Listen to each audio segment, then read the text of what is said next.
how one small streamer annihilated three popular bullies overnight. Kingmans versus Cece and Luciasa. That's right. That was her name. Consequence. A result or effect, typically one that is unwelcome or unpleasant. Now, I'm sure that this definition would work out in most situations, but when it comes to this incident that we're going to discuss, unpleasant is a massive understatement. Because how else would you explain posting a video defending yourself in the face of consequences and getting one of the worst like to dislike ratios I've ever seen in my entire life? How else would you explain community notes that are so ruthless that they put you in physical pain when you read them? All while your sponsors join in the chaos and start canceling their contracts with you. I mean, really, is unpleasant truly a word that can describe how bad this is when there's an NBA team that's making fun of you on their TikTok page? When you screwed up so hard that your name is now used as cultural lingo to signify a bad player in a multiplayer game? I mean, seriously, how the hell did it get so bad? Well, at its essence, this incident wasn't centered on a game or a community. This was something that everyone can understand, a victim standing up to his very ruthless bullies. They held more power and influence over him and managed to cause considerable damage. He was framed, and they tarnished his reputation. He would then, all alone, stand up for himself. And when the community had his back, the bullies would not only double down, they would triple down and quadruple down, never once apologizing to him. This truly showed us how vile they truly were as they were being cornered by, well, the entire internet. So no wonder bitch, this I don't like you escaped too. containment outside of the Marvel Rivals community and into the mainstream. Feelings You now mutual, have people, CC. both young and old, wondering what happened, asking, hey, can I get details about this? And I mean, of course they would, because this story not only plays out like a classic movie plotline, it also has an extremely satisfying ending. However, the ending is even more satisfying if you truly understand every aspect that led up to it. And seeing that there's a lot of details involved, I figured we have to talk about it, which is why I'm making this video. So without further ado, here's the full story of how Kingsman stood up to his three bullies and won. Let's do this. All right. Okay, hold on. Quick, like a general, general fact about it. Kingsman is like what was it? Top 500 in Marvel Rivals. He's like one of the top players in the game. And he entered the tournament to hopefully win and get some money to help with his college tuition. In the tournament, they were not winning. And they were not winning because one of the players, I forget which one, but they were a Widow main.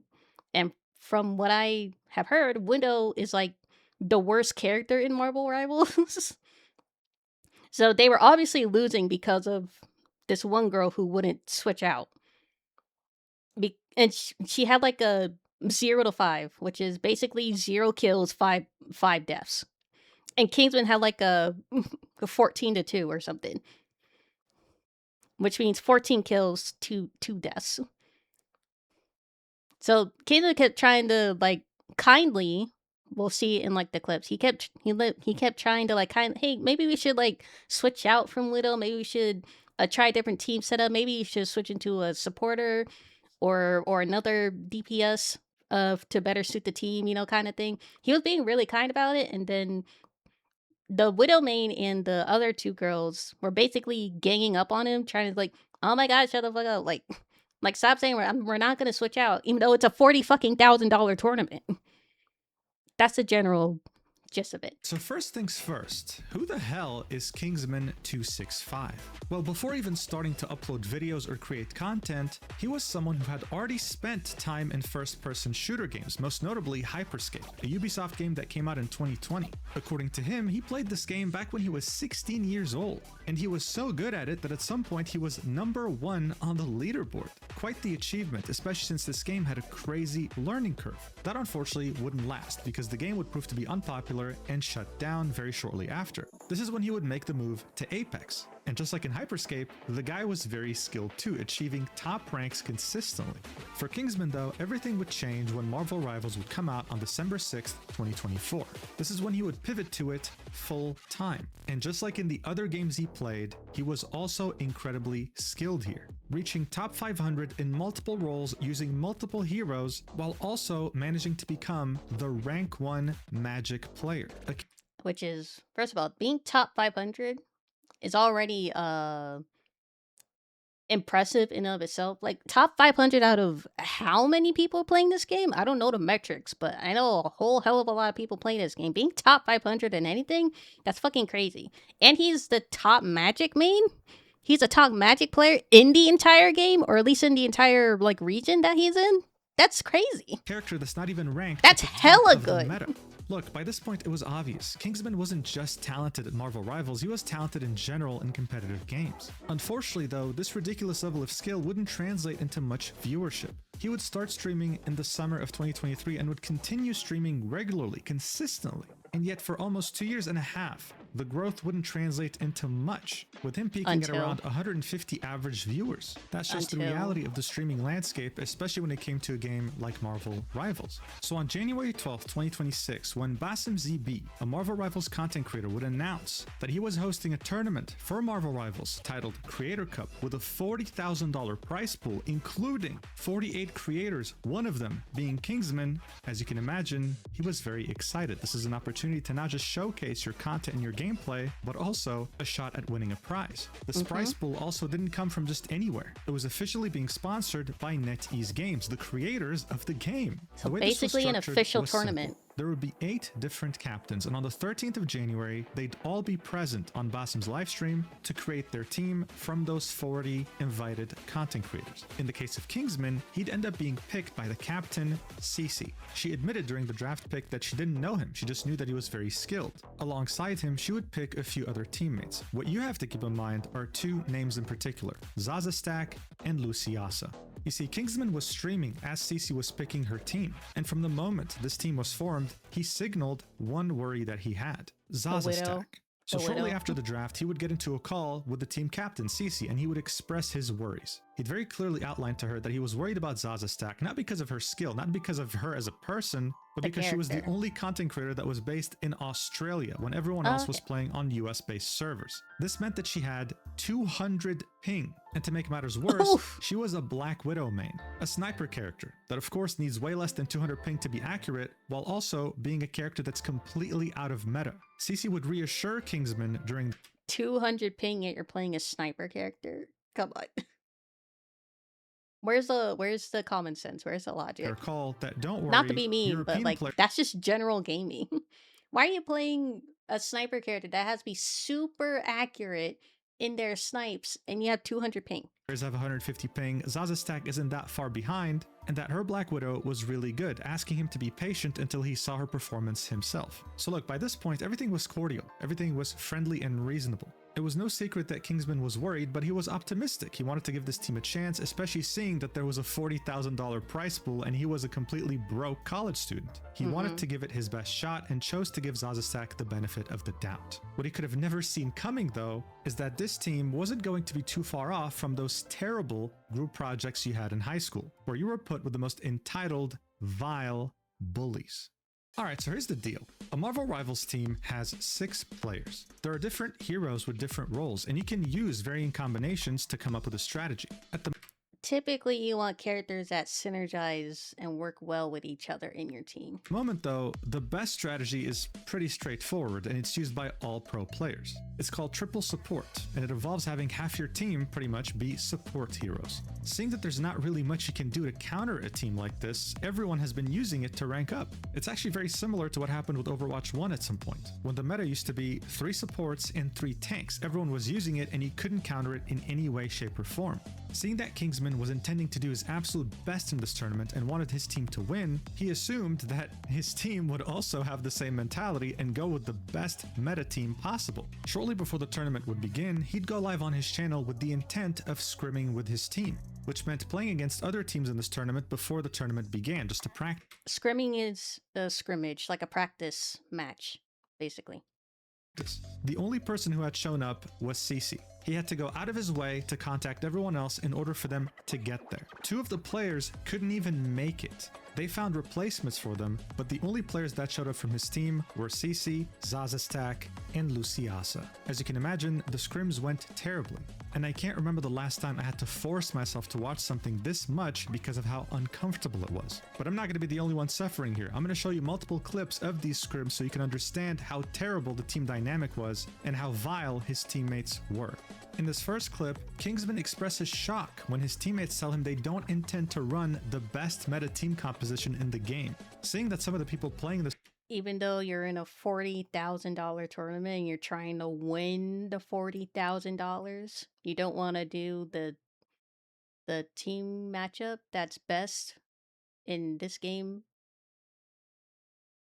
You don't want to win money or something? tournament were pro players, this was pretty much similar to saying, hey, we're going to throw the game on purpose. Watch. Yeah, basically. They basically weren't taking it seriously at all, even though it's a $40,000 tournament. We're not going to run triple support for the tournament? No, we're not. Where did you get that idea that we were? We lost. What? Right. Where is this triple support coming from? I don't really Okay, then we don't play. Okay, well, this is gonna be a hard tourney then. Yeah, you like. You just think it's gonna be a hard game. No, guys, I want to try hard this tourney, but if you don't run triple support, like hard meta, we're never winning. it's a $40,000 tourney, guys. It's a $40,000 tournament. Off meta characters, other people gonna be playing off meta too. Like, Yeah, I don't think. I think you guys have a very different mentality than like other teams. Like I think the other teams will just walk out with full. Like, you can just tell they're not taking it seriously at all, even though it's $40,000 fucking dollars. Why are you entering a tournament if you're not going to take it seriously? Thank you. Just bear in mind, we're still in the complete beginning of the scrims. This is like the first game they're playing together. The only person attempting to take him seriously was someone who wasn't even on the team. They were there as a replacement. The people arguing with him are both Cece and Luciasa, who kind of sound similar, as well as Zazastak. She's the one with the Australian accent. And from their tone, you can tell that they're clowning on him, even though Kingsman is one of the best players in the game. Top Still, 500. You don't get to Kingsman's level of skill if you just gave up easily. So he kept trying to talk sense into his team and only kept getting shut down. Talk some sense into these guys because they don't want to run triple support. They're gonna fucking triple support a character that I don't know how to play. What the fuck do you want me to do? Like, Then get out the tournament. If you're not gonna take it seriously, if you don't want to win $40,000, then why are you even here in the first place? Who wants to run triple support? But every team will. Drafted for triple support. No, they won't. You don't think any team will want to run triple support? No. You don't think any team will want to run the current meta in a $40,000 tournament? I'm right there with you. You can barely get Matthew to play freaking support, let alone three people. Who the fuck cares if you don't know how to play the character? Learn as you play. I would be like, I don't give a damn if you don't know how to play Luna. Fucking learn for the tournament. If Matthew's playing for 40 grand, he's I don't fucking care if you don't know how to play the Invisible Woman. Fucking learn. It's a $40,000 tournament. gonna play triple support. As you could tell, he was starting to lose his mind. Guys, there's $40,000 on the line, and you think that people weren't going to use the best meta composition in this tournament. Exactly. The team captain was not taking him seriously, and Zazastak was not even attempting to offer to try support. He was Right? The team captain is not doing anything at all. Like, what do you mean we're not going to what do you mean we're not going to do the meta? Why wouldn't we? It's a tournament. $40,000 on the line. Would you still not switch if your life was on the line? If your character died in a game and as a result you died in real life, you're not going to play the meta still? starting to get so desperate that he even offered to play support himself, showing that he was willing to do anything for his team to win, something that his teammates apparently didn't really agree on. Just because you can, I can learn him too and play All him. I'm saying is if we need a run. You need 2 tanks though for triple support. People are telling me that, yeah, I can play second tank. I play strange. Your chatters that freaking are keyboard Andes, bro. He would offer to play support. Did you see that she insulted him and his chatters when he hasn't even insulted them once in any of these clips. He would offer to play tank. Nothing. Just more disrespect. He's more like perplexed. Like, what do you mean we're not going to play the meta? Don't you think we should play the meta for the tournament? Like, I mean, you can learn. I mean, come on, maybe we can learn together. I'll switch to Strange. I'll switch to Strange. You just play a support. He would continue to argue his point, trying to find some sort of compromise with Zaza's stack. His teammates were not having it. CC's the one who drafted the players. I guarantee you, CC was it Luciasa or something, and Zaza. They're probably like her friends, and she only picked them because they're her friends, not because they were good in any. Like, they're probably decent at the game, but from the clips I've seen of Zaza and her Widow, it's fucking ass. And this is what the team captain, the leader here, CC, had to say to him. An incredible response. Watch. Yeah. Hold on, Kingsman, you're gonna tell me, bro. We haven't even played against them yet, bro. chill. It's important to draft a good composition before the round starts, or before the match starts. That's common sense, exactly. No shit, bro. But you think Zaza's gonna swap after we had this conversation 10 different times? Yeah, I don't know how to tell you when you keep asking. Like, I'm telling you right now, she's gonna start on Widow no matter what you say. I don't even think I've been playing that bad in our scrims on Widow either. Oh, I believe you. I believe you. I know you won't. I know you're not bad at the character. That's not my point. I want Zaza. Not Yeah. once did Kingsman. They're talking to him like he insulted her gameplay when that's not what he's saying. He's saying we should have a good team composition. I'm not saying you're bad at Widow or you're bad at the game. I'm saying we should have a better team comp. Disrespect Zaza, her skill, her playstyle, her as a person. His main worry stemmed purely from how the other team was going to counter her character, just naturally, just based on dynamics. Zaza's stack would argue, my performance isn't even that bad. That's gonna age like milk, because very shortly after, she would get absolutely pummeled by the enemy team. This is when he would say, do you see my point? This is when he would truly start to get disrespected by his team to the maximum level. I wouldn't say truly. They've been disrespecting him even before the tournament. Take a look. Do you see my point? Now imagine Zaza trying to live that, right? It's not gonna happen. Is he dueling with Spider-Man, bro? Bro, none of them Back to live, you guys bro. now. Yes, exactly, exactly. Wait, I'm like learning him. But Bucky I'm will. so for Bucky real, will bro. prevent that. Like, no one is living a 5-man run into their spawn, bro. Kingsman, shut up, bro. Just mic off They're in living 2 with triple seconds, support. bro. You made your point and it's not gonna happen. Okay, so It's not gonna happen when you probably literally just died then. All chats are getting annoyed now. Yeah, by this point, Kingsman's own chat had lost hope. W ego, it's fucking over. Is she dumb? She is so fucking mean. Rip, it's over. Yeah, you're not sniffing $1. You are not getting any money, lil bro. The cherry on top here was the fact that they would win this game, purely because the rank 1 Magic, Kingsman, would Look at that. Where is she? carry the hell out of his dumbass team. Zaza's stack throughout the entire game would only get 2 eliminations. Look, Kingsman with the magic right above me, 13 kills, 2 deaths. She only had she's tied with Casey, but she's the lowest. Wait, is that 11-1 the support? I don't play marbles, but I think so. She hasn't even had 1 support. So yeah, she's the worst performing player on the team right now. 2. I want to emphasize to you how much of an achievement that is. Yeah, that is support. Not 1 support.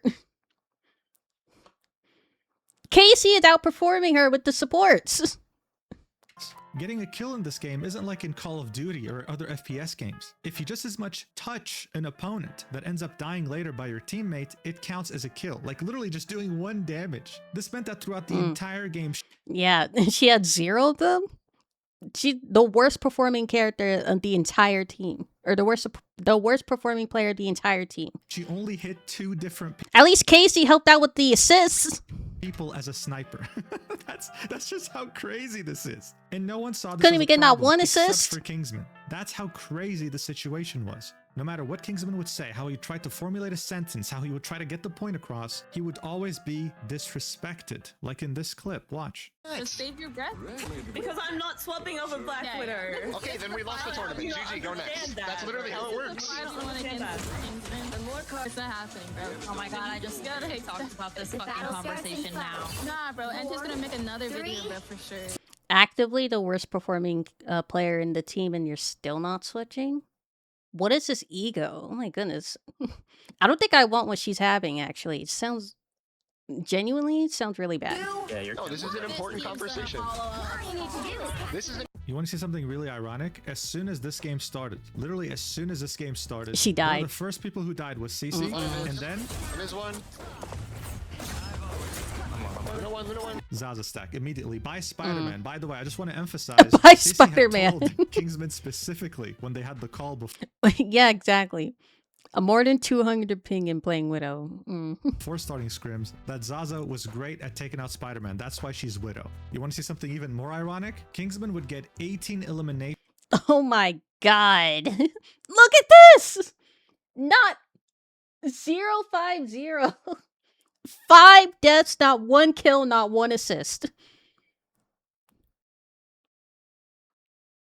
Kingsman is carrying the team on his back right now.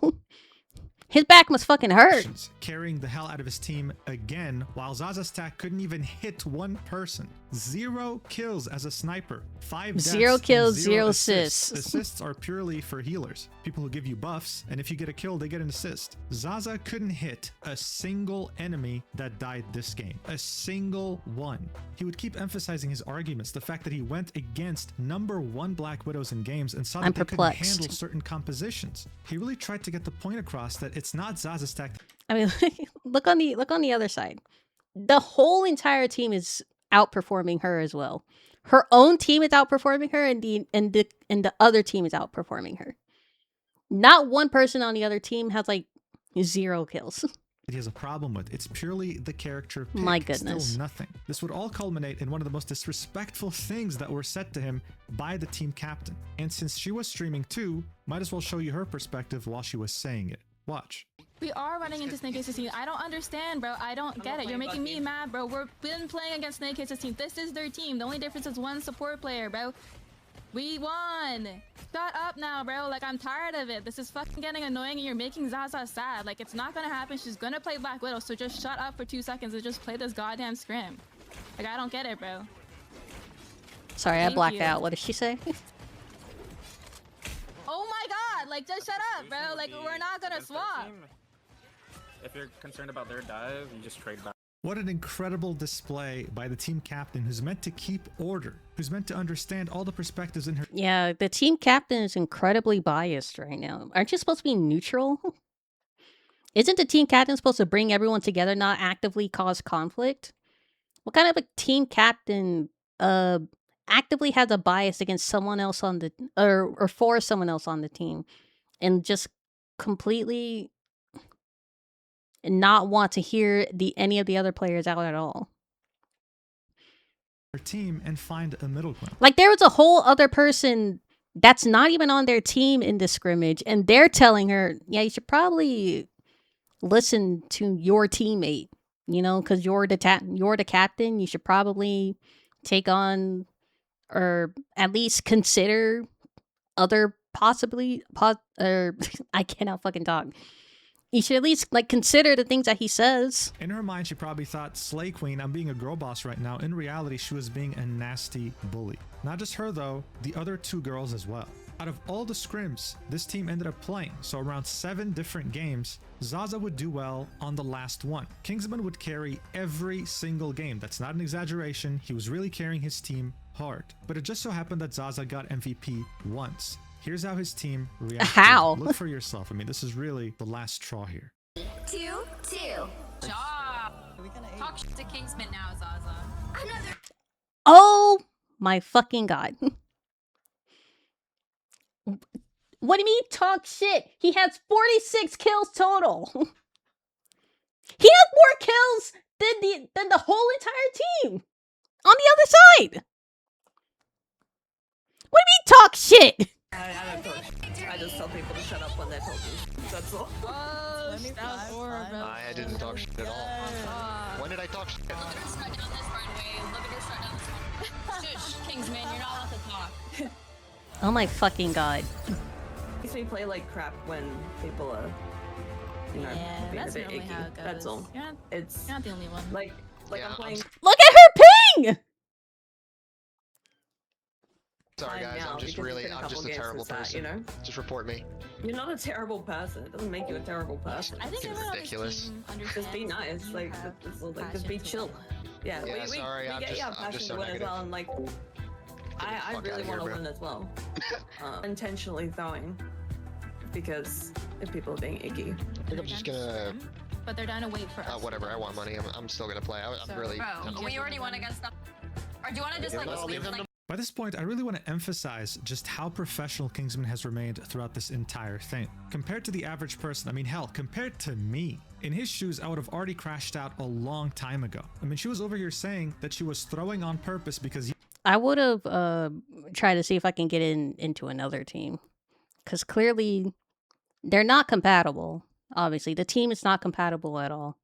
he was being icky to her, and that once he finally shut up, she could perform well. We all know that's a lie. She couldn't even get one kill. So why did Kingsman actually stay and deal with this disgusting disrespect, this bullying? Well, he would explain it himself. Eventually, the scrims would end. He'd leave to continue playing ranked, and then he would tell his stream straight up. I'm just here to win the tournament. You know. I need that money. I'm fucking broke. I like money, and $3,000. I like money too, Kingsman. $40,000, which has a prize pool for first place of $3 grand, is a lot of money for me. I could really use that to help pay my college. You know, college tuition is very expensive.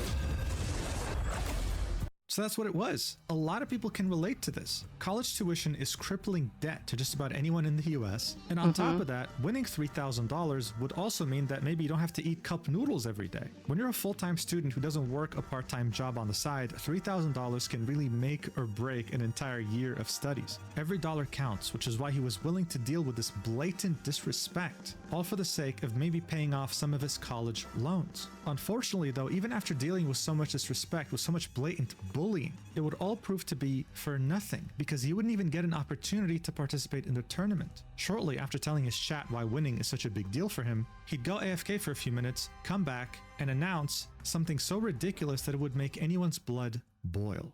Well, I was just kicked out of the tournament. Well, unfortunate. Yep, I know. I've been messaging Bazim for the past, like... You want to know why he got kicked out of the tournament? Because I'm trying not to say anything too mean, but he got kicked out because those three girls, well, one of them had like a boyfriend that like made a Google Doc just straight up lying about him. But one of the team captain, I'm pretty sure, went to the organizer and just straight up lied to him. And the organizer, the fucking stupid person that he is, only took her side. He didn't even go to Kingsman's side to try to get his side of the story. He just immediately took her side for fact and just kicked him out of the tournament for no reason. He didn't even get his side. He didn't even look at all the facts. He just made a decision based on one side. And that's incredibly insane. 20 minutes and nothing you can do. I just gotta get removed, I guess. Wow. What a joke. He didn't even do anything either. He was completely respectful. He never said anything disrespectful or mean to them. He was just trying to get them like, guys, can we just do the meta team? Please. I really want to win this tournament. That's all that he did. Bro. And he got kicked out for it. I mean, like, that's just insane. I can't. Unreal, bro, unreal. That's crazy, bro. That's fucking crazy. Top 500 and the top Magic main or top Magic player, and they kicked him out. Wow. As you can see, his chat was absolutely shocked. Anyone with a brain cell would be shocked. And Kingsman was speechless. Kicked for what? Enduring bullying? Wanting your team to win? Giving advice from your own experience playing in the highest ranks? And to top it all off, the reason for him being kicked wasn't specified to the public. The tournament organizer, Basim ZB, would give a very vague answer when asked why he was kicked. And he made it sound like something that was completely unforgivable. This didn't help at all, because it only fueled rumors and theories that were way worse than what actually occurred. See for yourself. I made. This is my decision. He was kicked out was, you know, for violating rules. All right, I'm gonna just say that because I mean I'm keeping it as respectful as possible. All right. What rules? I'm a tournament host. There is a level of creator respect, and this is not. I'm saying like somebody calls somebody a poopy head, they don't get kicked out of the tournament. There's reasons for this, okay? And it's not just a one-time thing, because I understand warning is not an option. No, because if there's warnings, everybody's going to get warnings. There's a zero tolerance policy. He wants to play and he wants to win, and he wants a lot of people to switch to different team comps. I understand he wants to win. I get it. You cannot avoid the fact it was very toxic. There's a lot of different things.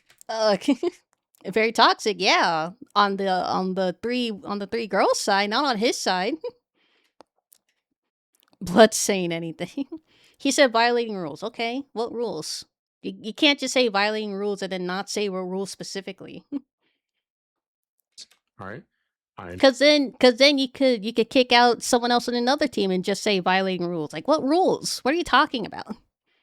Understand. I was a college student once too, bro. I get it. I got no personal beef with Kingsman. I got no beef with Kingsman. I got no beef with anybody. I got no beef with Kingsman, but at the same time, what he did was unforgivable. What he did has a zero tolerance policy. He doesn't even deserve a warning, just an immediate kick. That's just how bad it is. Being kicked out because of a zero tolerance policy, that makes me think like, oh, he like threatened to like go to their house and kill them kind of thing, right? Not anything that we were just shown. Like, what do you mean? What?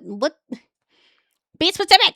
Look, it was obvious he was trying to quell down the flames, but this did nothing but put fuel on it. It was handled horribly. Not to mention that as time went by, CC would continue to talk shit behind Kingsman's back. I open up the chat and I immediately see CC saying I was shit-talking the tourney and my members, and all I gotta say is I tried to be so polite the whole tournament, and I literally have been so respectful of Basm.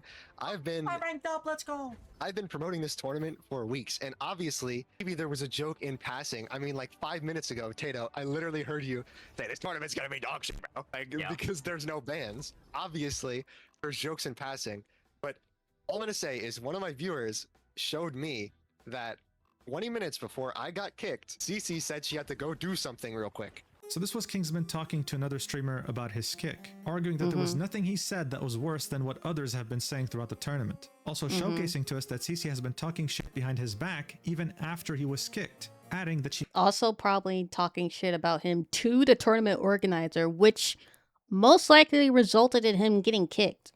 Because the tournament organizer has only been hearing one side of the story from this person who obviously doesn't like him, who's obviously biased and has like, obviously biased.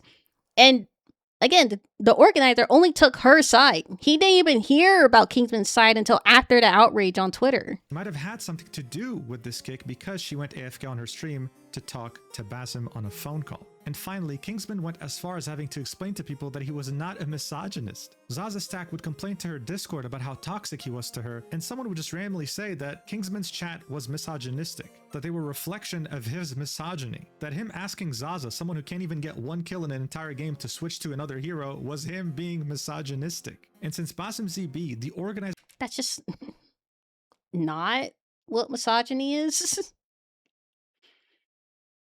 A lot of people just be saying things just to say them, even though it's not that thing. Of the tournament refused to elaborate on why he was kicked. These rumors were running wild. It was so unfortunate. I mean, the guy did nothing wrong. His name was being ran through the mud. This is why after being kicked, he would decide to make a 1-hour, 16-minute video titled, I was kicked from a $40,000 tournament. He'd upload it on January 18th and it would quickly go mega viral, being spread everywhere on social media. All the clips that we watched so far were from his video. But what's really sad here isn't just how he was disrespected by these people he had just met recently, it's also the fact that someone he considered a friend, Luciaza, someone he was excited to play with, also talked shit behind his back. I mean, this is what he had to say when he found out he was on the same team as her. Look at this. Lucy? Yes! It's winnable. Wait, that's actually fire. This is winnable. We win this. This is actually doable. Me and Lucy are on the same team. $40,000 tournament. There's no way she's gonna throw. So that means we're gonna actually win. That's actually doable. Okay, Cece's got a good draft. Good draft. Oh, he picked Nirvana. She was there during the scrims, by the way. She had nothing to say to defend him. In fact, she decided to side with Cece and Zaza Stack. And here's what she would say behind his back on her own stream. Watch. I need this for my college. I need this for my college. I have about 6 or 7 more years. Yeah, we were dealing with some of the most vile, disgusting bullies you can imagine. People who had no empathy, no understanding, and no respect. Not just because Kingsman was a top 1 player. Hold on.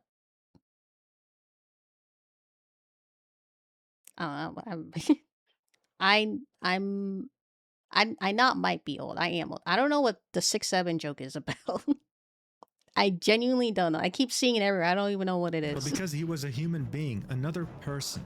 But regardless, the tournament would still go on. Cece would be asked on stream why Kingsman was kicked, and she would again run his name through the mud with Luciasa in front of her viewers. Watch. What happened with Kingsman getting kicked?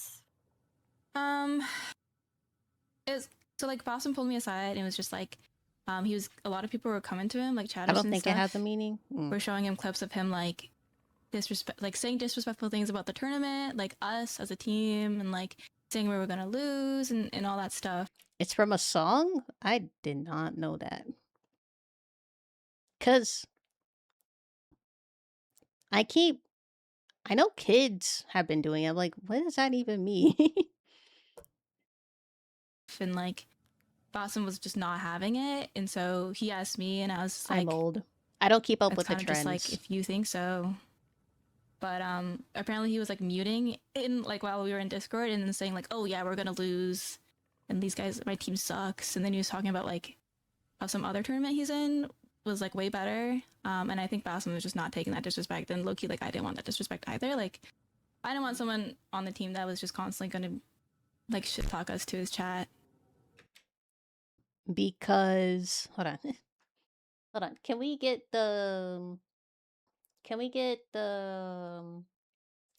roll it back real quick? So Kingsman, who at first was genuinely excited to play on a team with Luciasa, right? You're like, oh, we're gonna win. Yeah, we got it. But then after the scrimmage, after seeing that Zaza was not gonna switch, currently on screen,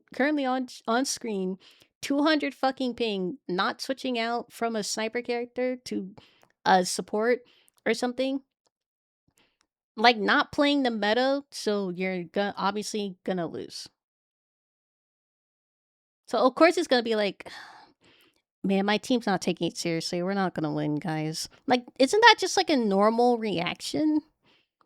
When like your team just isn't taking a tournament with $40,000 seriously? Like, what do you mean we're not gonna play the meta? What do you mean you're not gonna switch? But playing the meta, we have a better chance of winning. Don't you want to win $40,000? Oh, you don't want to win? Oh, okay. Well, then I guess we're not gonna win then. That's just a normal reaction and feeling. So I was just like, yeah, I'm fine with that. Yeah, but that was like mad disrespectful.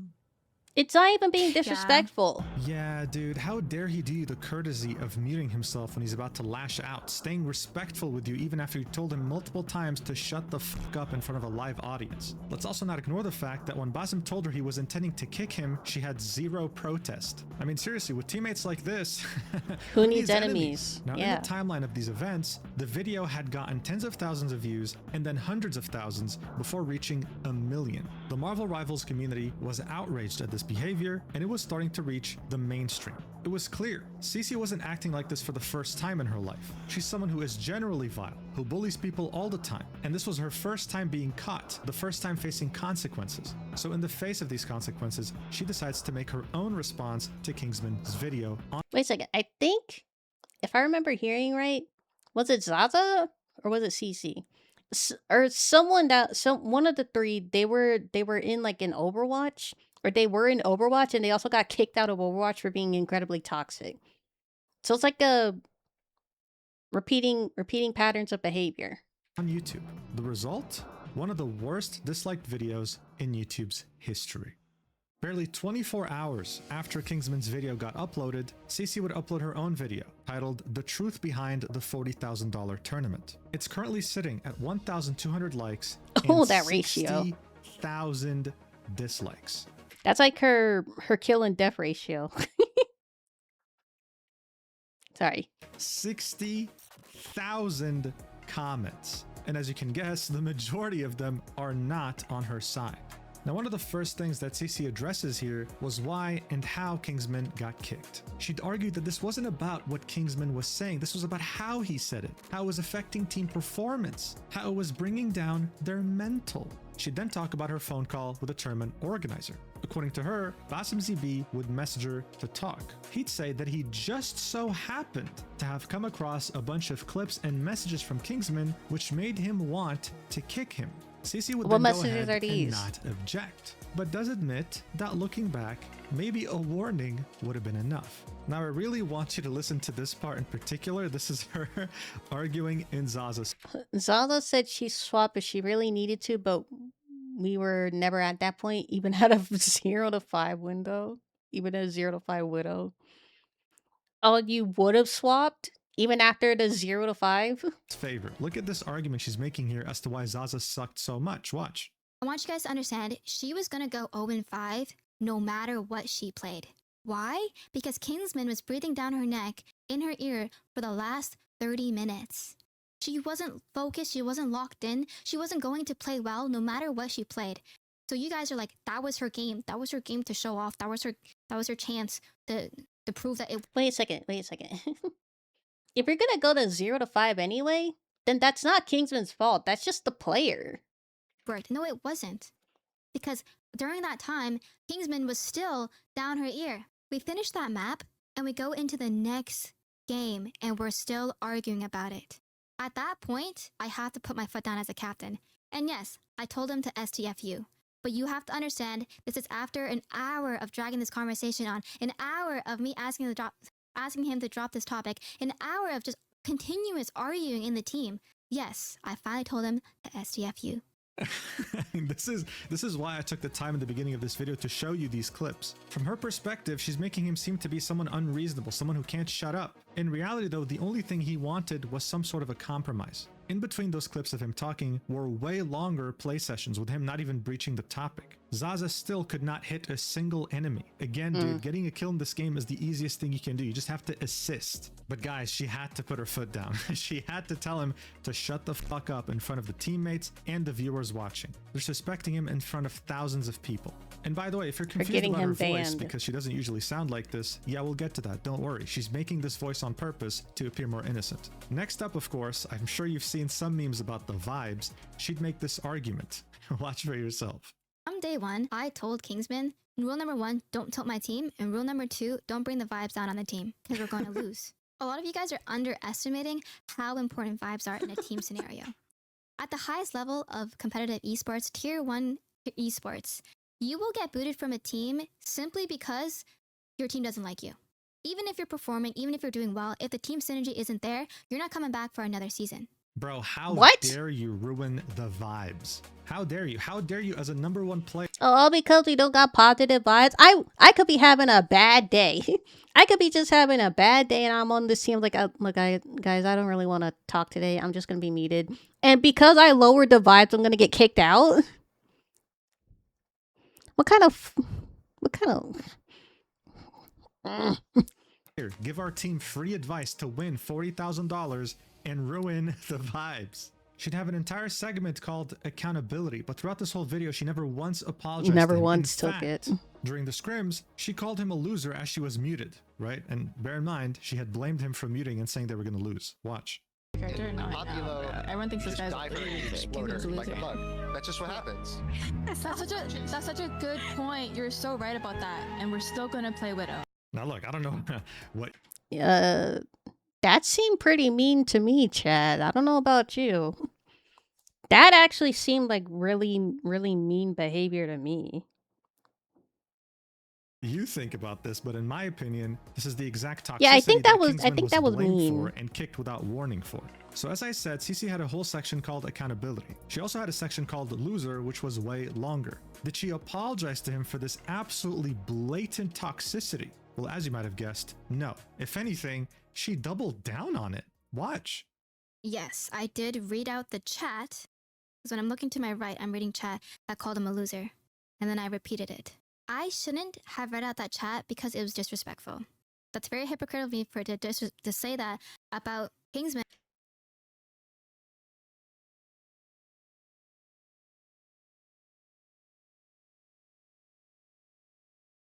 I'm just gonna let that marinate for a second. I don't know about her, but for me, if if if if somebody in my chat says something mean or something I don't like, I don't know about her, but I might see it, but I probably just won't acknowledge it. I probably just like I like look over, I see something mean, and I don't say anything. I don't repeat it. Or if I do address it, I don't say the message. I just address it. I don't repeat the message if it's something mean. And then say that out loud. That's on me. But I will double down and say replace the term loser with being disrespectful, with asshole or rude. And that's my point. I don't think Kingsman's a loser. I think he's a good player who just wants to win. I think I said that because Kingsman was being a loser. You just criticized and demoralized my teammate for an hour, repeatedly ignoring our mentions to stop. Like, that's loser behavior. You're being a loser for that. And I'm going to say it again. If you make someone sad... Okay, it's one thing if he was saying, like, actually really misogynistic things, and then you guys are repeating telling him to stop. That's one thing. It's another thing to say, guys, why don't we play the meta? Like, don't we want to win the tournament? It's $40,000. Can you switch to a support because you're 050 right now? Those two are completely different things. That's not being a loser. That's wanting to win a $40,000 tournament. For an hour, despite people telling you to stop, that's being a loser. And none of you guys in the chats could even you guys were trying to justify that. There's no justification. Because it's $40,000. That's just what that was. So yeah, I know. This gaslighting is insane. Yeah, well, it gets worse because now she's saying it wasn't a personal attack. What? Like, please explain to me what it is when I call someone a loser. Yeah. Well, it wasn't a personal attack on Kingsman. What's it called when chat says someone's a loser and I repeat it and I double down on him being a loser? What's that called? Man, I forgot. Man, if Kingsman brought up the bass and be like, yo, this was a personal attack on me, I would have argued. I was like, no. That's not a personal attack. That's just facts. Of course you would have argued because you're a gaslighting, manipulative... No, that's not facts. That's an opinion, and it's a really mean opinion. I mean, how can you sit here, record this, and publish this saying, oh yeah, calling him a loser, replace that term with something else, and then continue and say, actually, you know what? No. If you bully someone for an hour, you are a loser. I don't think she knows the difference between a fact and an opinion. And that's my opinion. Or it could be a fact. What the fuck am I watching? Yeah, I'm sure you're not surprised by now why this video got so many dislikes and so many negative comments. The bully got caught for the first time maybe in her life, faced consequences for the first time, tried to use the same tactics she always used. It's like high school mean girl behavior. Horrendously. But before we move on from this video, I want to mention something that not many are mentioning at all actually. At the end of her video, she would have a clip of around a minute and a half, in which Entei, a Marvel Rivals drama-centered TikTok content creator, would talk to Kingsman on stream shortly after he was kicked from the tournament. This guy wouldn't really be on Kingsman's side. He'd tell him that he was overstepping, that he was being extra. One could even say that he was siding with Cece and Zaza as well as Luciasa. This is why Cece felt so compelled to include it at the end of her video, titling this segment, Entei Preach. Just like everything we've watched so far, it's painful, but necessary. Watch. Kingsman, what I'm trying to get you to understand, though, in these scenarios, listen, I am not. Listen. It's not just Zaza that you're affecting in this. It's also affecting CC and your entire team synergy because you're complaining about a comp that they clearly don't want to run. We still synergized. Fine. We had a game. Then you drop it. Exactly. Drop it. Exactly. Bro. I didn't say anything on the last game. I didn't even say anything. But I just left the tournament. I played ranked. You said enough, bro. Dog, listen, I'm trying to help you. You did say a lot, man. You said a lot. And like I said, I'm gonna be there for you because you getting kicked out the tournament is stupid. I get it. But you were overstepping. You were overstepping the entire time. So you can't get mad when all the overstepping that you have done for the past several days. Brother, we've had one day of scrims after a draft. Yeah, it really seemed like the entire world what is he was on? against Kingsman. I mean, if I was in his shoes, I would have gone mad. Like, am I really that crazy? Am I really that insane with everyone telling me I'm a... If Kingsman was a girl, then everybody wouldn't even be on their side. They probably would have said that, oh, she's overreacting. Oh, she's probably, menstruating or whatever. She's a woman. She shouldn't even be on viral wire. She should be in the kitchen making a sandwich. Like, what? A terrible person. Kingsman would then go ahead and The ask him situation would be way different if Kingsman was a female creator. not to make a drama TikTok about this until he can release his video. He respected that wish. So after Kingsman's video dropped, Entei would drop his own video on his TikTok. And again, even though he was kind of giving the impression that he was Kingsman's friend, it was very obvious that he was taking the side of Cici, Zaza, and Luciana. I mean, look at the things he was saying here. Some very weird takes, like this one. Watch. The event itself skyrocketed rivals to the front page of Twitch, and they had over 100,000 viewers combined, I believe. Mind you, most of the guys that are in this tournament are partnered on Twitch. If you ran ads during this event, you got bank. I will say Kingsman played his cards correctly. Paint yourself as the victim in the situation. You got kicked from a $40,000 tournament, even though you were guaranteed to get paid anyway. Make yourself look like the victim. The rest of your teammates were bullying you, and I would believe that. Wait a second. If it's a paid tournament, do you still get paid? Even if it's not the winning prize? I don't play Marvel Rivals. I never really been in any video game tournaments, so I don't know how it works. Were they guaranteed to get paid in this tournament? If I didn't have the full context. Yeah, man, he played his cards right, making himself look like the victim. Yeah, this 20-year-old broke college student who just wanted to win some money in a tournament and wanted to do his best definitely is a master manipulator. What a great take. It gets better. Kingsman, he played it smart. He only showed the game where Zaza did bad. One game where Zaza went 0-5, and that was after 2 hours and several days of internet banter, and Kingsman It was a scrimmage. They only had, like, I don't know how many games they did in the scrimmage, but it's one scrimmage. It's like probably 2 or 3 games. I don't know exactly how many. But it wasn't just one game. It was one scrimmage. It was like multiple matches, right? Talking her character. And don't twist my words. By character, I mean the Widow character. Stop it. What Kingsman didn't show in his video were the matches that Zaza full carried the entire team. There were a lot of things omitted from Kingsman's video, funnily enough, including dialogue between me and him at the end, where I talked about the cutthroat business. Wait a second. Were those images from a different game, not the scrimmage they were in? Is this guy just lying? Yeah, I don't think bro even watched Kingsman's video because at the end you can clearly see Zaza performed very well and Kingsman said absolutely nothing because she performed well. He didn't tell her to switch or play someone else. What did he get in return? The entire team bullying him. He would then flex about how he called him later and told him about how this is a cutthroat business, acting like some sort of sage that he should listen to. You know what? I'm glad he didn't listen to him and made his own video. Zaza never carried, even in the game where she performed well. Without Kingsman, they wouldn't have won a single game. His comments all call him out, calling his takes very delusional, very one-sided, and it really emphasized how alone Kingsman was here. How everyone he knew in this community involved in this tournament was just not taking his side. They were all against him. I'm not defending anyone. Proceeds to call Kingsman a victim. Or a victim blaming. Out in superficial or pretending to be a business victim or whatever.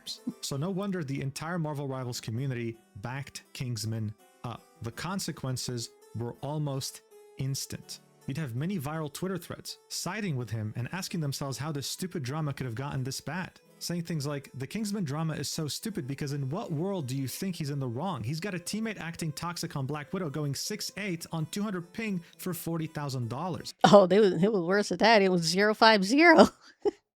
On top of that, he's genuinely making good suggestions and they just tell him to shut the fuck up. Y'all got that? Kingsman really better than me because looking at the screen would have driven me to insanity. And here they're showing the fact that Zaza's stack is almost 200 ping. She's also lower ranked than everyone else on the team. Why is she even on the team? Uncomfortable moments during the scrims were getting picked up by bigger accounts. Everyone was being made aware of how toxic this truly was towards him. And I mean, it doesn't take a genius. You don't have to watch the whole video. Just one clip is enough to understand how disrespectful the dynamics were towards him.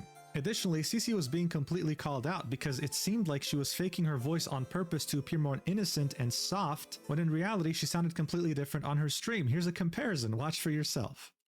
I like a challenge. I like a challenge. I'll be addressing any allegations or anything that's not true, as well as I included a clip that Kingsman left out in his conversation with the NK. 180. Hey man, what are we doing here? Is this a catfish? Like, what the hell is this? Did she really think people would empathize with her more if she sounded cuter? The only person who would have liked this is Lakari. Oh my god. So pathetic. But speaking of pathetic, there was still a very big question mark about how Basim ZB got a hold of these incriminating clips of Kingsman. Where did they come from? Who was the mastermind behind Kingsman being unrightfully kicked? Well, I'm sure it would come as no surprise, but it was none other than Zaza Stack's boyfriend. He would admit this himself barely a day after Kingsman's video would drop, posting a Google Doc explaining the situation from his perspective. His intention, of course, was to minimize the massive wave of hate hitting his girlfriend Zaza Stack, Cece, and eventually Luciaza. Instead, though, he would do the opposite, amplifying this hate by 1000% and getting caught in the crossfire as well. I mean, the situation is insane already.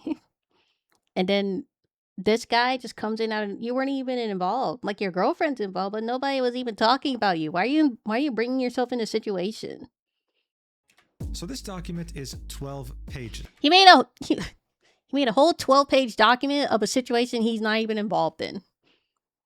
And as someone who's had experience reading many of these throughout my YouTube career, I can tell you right now, it was hastily written. There are a lot of grammatical errors, structure that doesn't make much sense, and arguments that are really reaching to the point of delusion. In fact, throughout multiple times in this document, Kaplunk would admit that he's barely slept since the controversy first appeared after Kingsman's video. Here's how he started off. Hello again, I'm Kaplunk or Sam. I'm Zaza's boyfriend and currently living with her. I'm involved in the Marvel Rivals community. Seeing the earthquake this has caused, I'm going to explain my part in the Kingsman situation and the catalyst for him being removed from the tournament. I needed to take accountability for what I essentially started because the hate it has caused all involved is eating me away. In Australia, it's the night before the tournament. Yes, the tournament hadn't even begun by this point, by the way. Like all the games that were...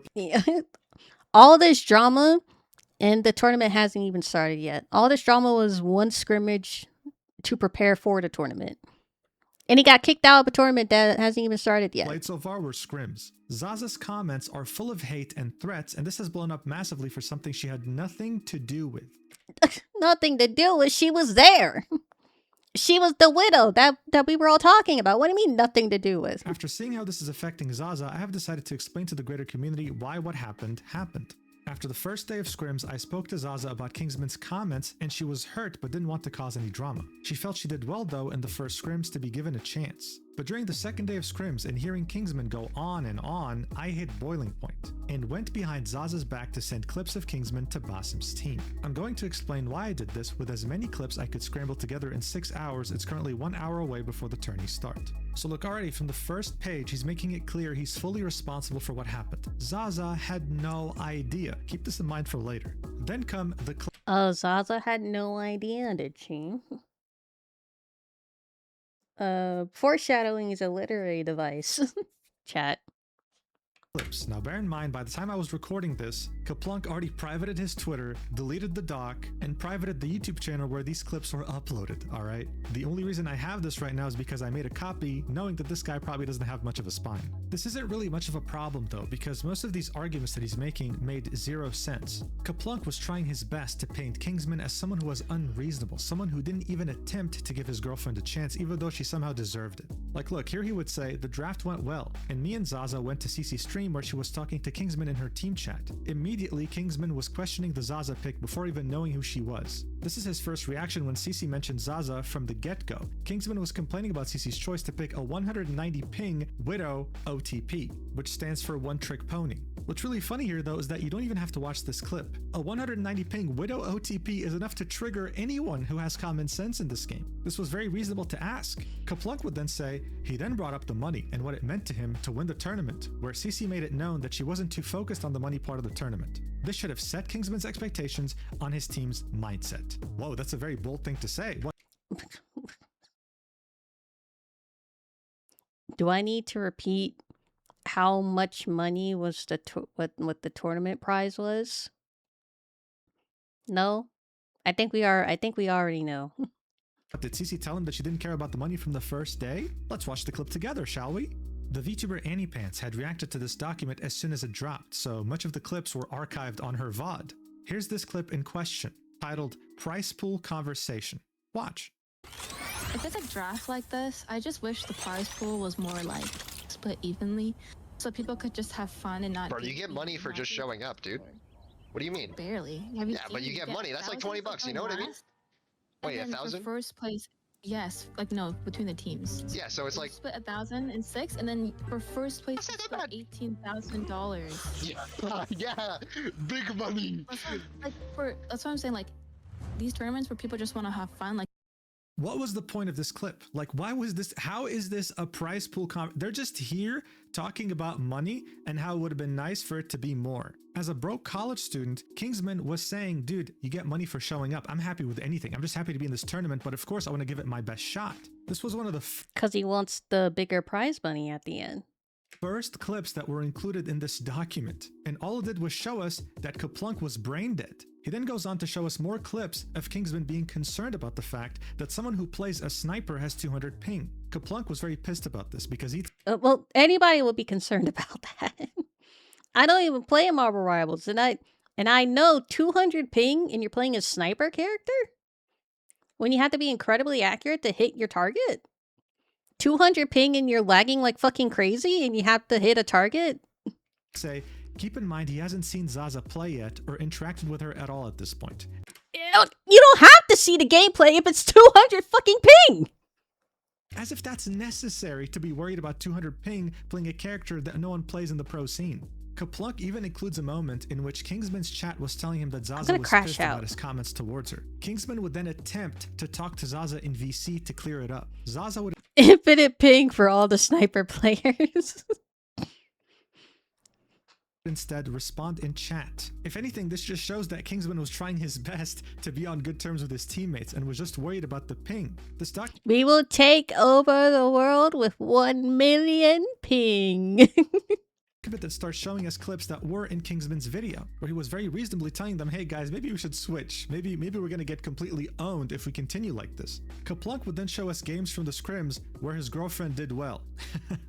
And then would say, I would like to comment on Kingsman continuing to play magic here into Eshiko's penny. He made it work despite being countered, but made it work. A luxury he does not give Zaza. Yeah, buddy, because he... Well, okay, context. He went into... I don't know what Eshoka's penny is. I guess Eshiko's a player and Penny's... I know Penny's a character, but Esho must be like a really good penny main or something. But Kingsman, I have to keep reminding everybody. Top 500, top magic main.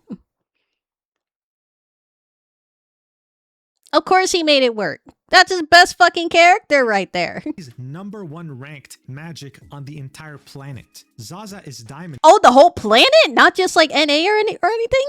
He's the top magic main in the entire world? In the entire planet of Earth that we live on, he's the best magic player?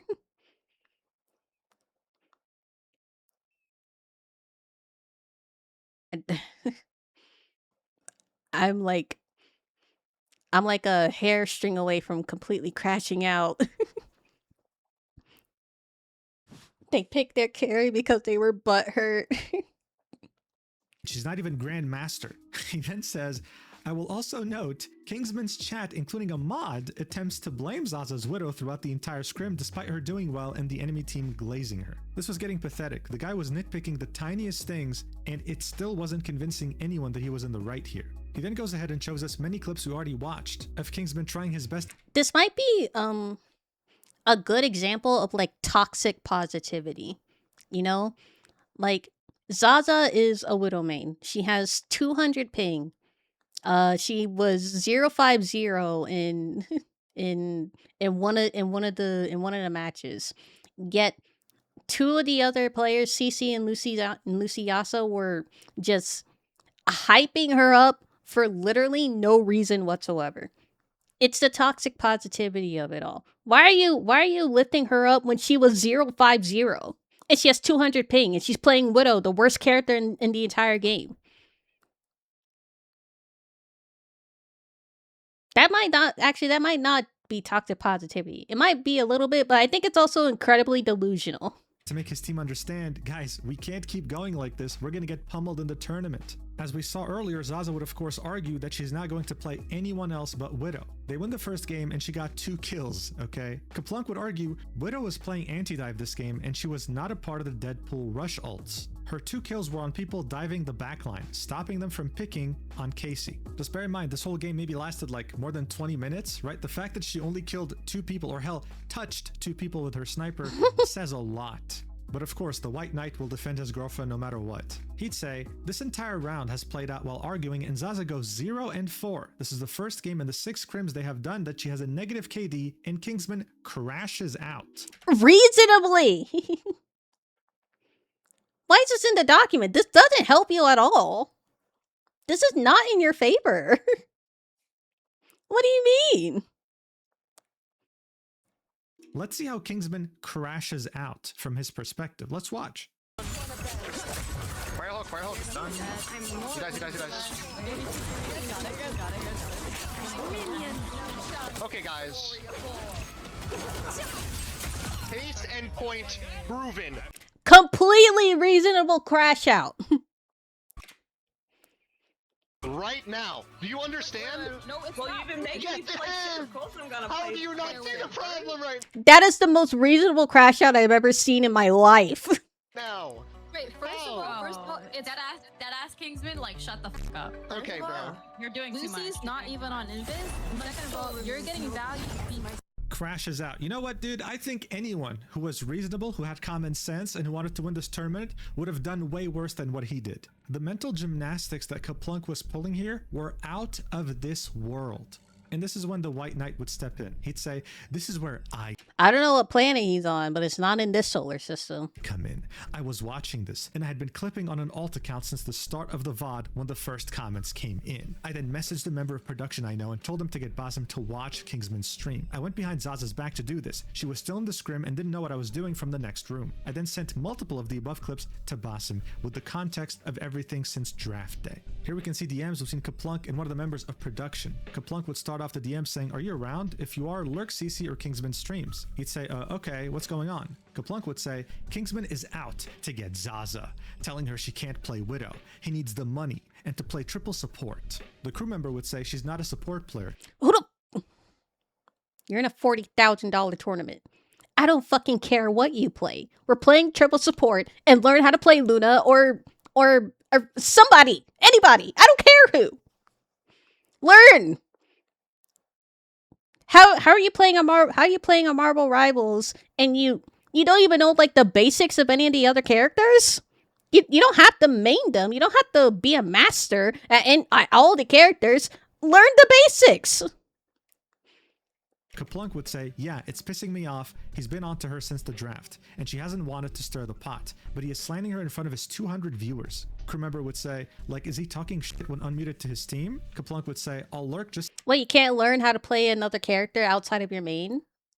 Will the game not let you pick any other character but Widow? His stream to see. Crew member would say, did CC mute Kingsman on her stream or something? Kaplunk would say, I don't think so. They have been at it for at least the last hour. It's between matches and rounds, it flares up again. He'd then say, there's a clip I'll get from the VOD later where he's just talking about the money. Send this to Basim and CC. It's $40,000. I'm crashing out and I don't even play Marvel Rivals. See, while they talk, they will want to see it. Dude, again, how dare he care about the money? Like, how dare he? How dare he get into a tournament with a $40,000 prize pool and care about winning? What a disgusting piece of shit. He'd then continue the document and say, I didn't tell Zaza what I was doing because she hates drama and she wouldn't want it to blow up like it has. Since draft day, I was lurking Kingsman and CC stream. Zaza was being targeted from the get-go with no prior knowledge of her gameplay. This crash out was the last straw for me. I was unable to hold my bias or tongue anymore. This is the time that CC was pulled aside to make a final decision. Oh, you're biased? I didn't know. There's more I want to cover, but I'll make this... I definitely couldn't tell that you're biased in this document. Who would have known? Part available until I finish writing the rest, and I'll add it here. He would then include more clips and more explanations that don't matter at all in the grand scheme of things and only make him more delusional. And he'd finally say, personal note, there are several days of responses and rumors to cover, but I haven't slept to put it together enough. At the end of the day, the decision to report Kingsman was my own. The decision to kick him was made by Basim. Zaza didn't know I had anything to do with it until after the scrims. I was a full belief Kingsman was unprofessional in a setting he had to be, full stop. I also have a downloaded copy of VOD 3 which I will upload and attach so it's immortalized before Twitch or anything else purges it. This dude genuinely thought that he was saving something that was about to get deleted, like he was cool or something, when in reality the only thing that got purged from the the internet was his stupid YouTube channel with videos that made no sense when it came to the context he was offering. And I think the funniest part of all this is that while Annie Pants was reading this live on stream after he had published it to everyone in the community, passages from the docs. Things up based on criticism, making it seem like he wasn't even editing it. Look at this. Actually fire. Like you were editing it live. Oh! Wait! Did he delete it? What happened? He just straight up deleted a paragraph, dude. Oh. And he deleted another sentence. Like, he deleted the sentence that says no means no. If you can't take no for an answer after it was given to you several times, that's on you. Of course, this was all written to make Kingsman look as bad as possible. Of course, what ended up happening was the complete opposite. Kaplug. Also, yeah, that no means no thing was about one of the players saying, I don't want to play in a tournament with someone that doesn't take no for an answer. Like they were, what's the word? Not complaining. Like they were not making him out to be like a terrible, but they were like putting him in the same box as those people, you know? Ended up looking like the biggest clown imaginable. I'm crashing out so hard that my brain's not working more than usual. The quote tweets were endless and they were all clowning on him. A whole Google document because a soft A wanted to win $40,000 and his teammates didn't. I'm in tears. Instead of minimizing the drama, Kaplunk ended up amplifying it to levels no one could have ever predicted. It got so bad. And Cece would go ahead and quote tweet it herself. She would attempt to divert all the hate that she's receiving to Kaplunk. Okay, this wasn't a friendly quote tweet. She'd say, for those on the niche side of Marvel Rivals, there was a creator tourney where I was team captain and someone on my team got kicked for disrespectful behavior. A video was released where I was made to see I need like a lie button. Lie. like it was my fault he got booted. I'm here to clarify again because Kingsman won't. I was not the reason. Lie. Kaplunk's Google document. This wouldn't work though because she'd get community noted, saying, you fostered the toxic environment. You were one of the most disrespectful people there. Linking Facts. Kingsman's video. True. She would turn off replies, but before she would, people were absolutely cooking her, ratioing her over 10 times. One person here would try to suck up to her and be on her side, saying his cult is insane, referring to Kingsman, because watching from the beginning, all the comments were not needed. They're going too hard about money. $40,000. Who wouldn't be? This dude would get a community note with like 1, 2, 3, 4, 5, 6, 7, 8 different links saying contestants who join tournaments usually care about money. It's almost always why. That's the entire reason you enter a tournament with $40,000. Sorry. Let me take a breath. I'm gonna drink some water.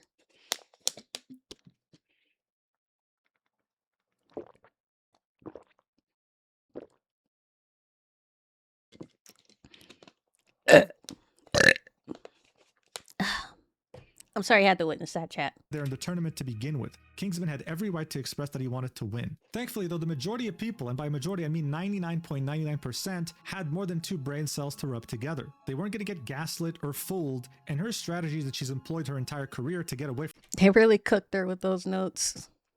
She, with every post that she had, she kept getting community noted. It was really funny.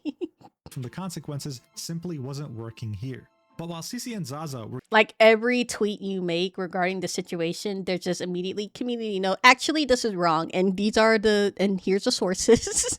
5 different sources, 5 different links. Here you go. She's actually wrong, and actually, she's the most disrespectful person here. I didn't get him. I didn't get him kicked out of the tournament. Actually, she did get him kicked, and here's all the sources.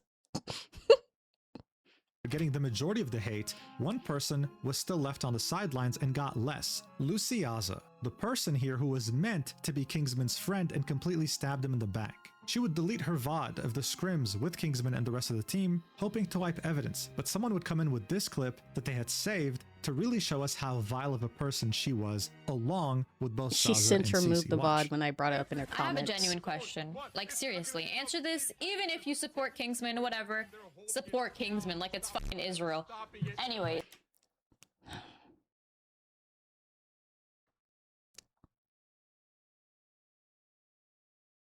Can we let that marinate for a second?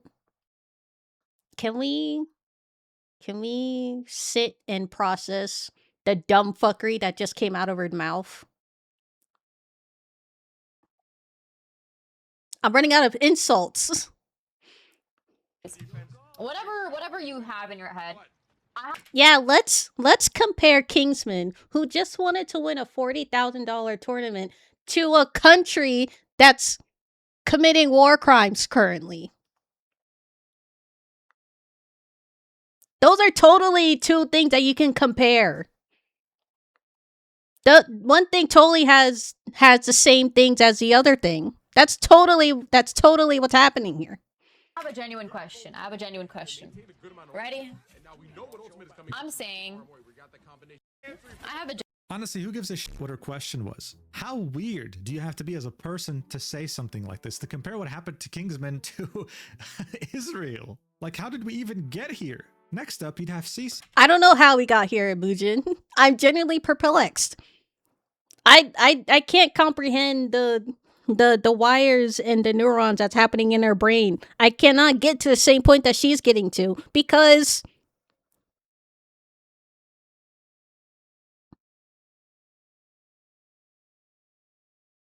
one day after Kaplunk would release his Google document, tweeting out her quote-unquote final statement that she would delete very shortly afterwards. Here's what she said.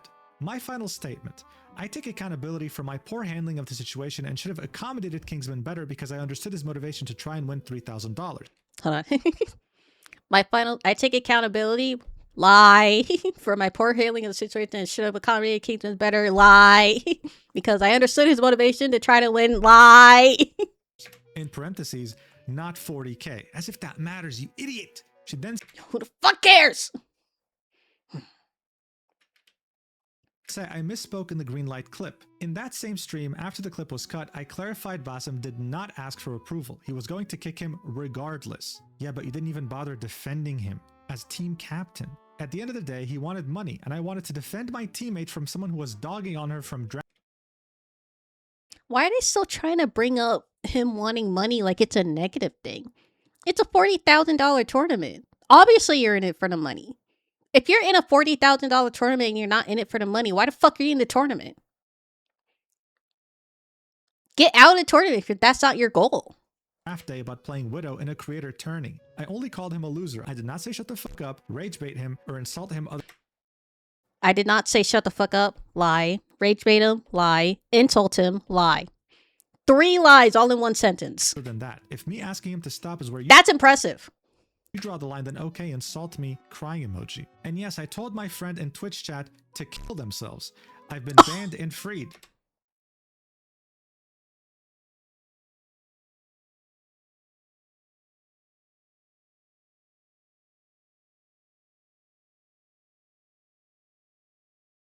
Why would you admit that? Oh my god. Oh, Jesus Christ. Actually, Jesus can't help the situation. Jesus is not helping her. Your favorite streamer probably says worse behind closed doors, crying emoji. Yeah, so that last part was in reference to how she was banned for 24 hours during the tournament. People were wondering why. Turns out she typed KYS to one of her viewers, who she—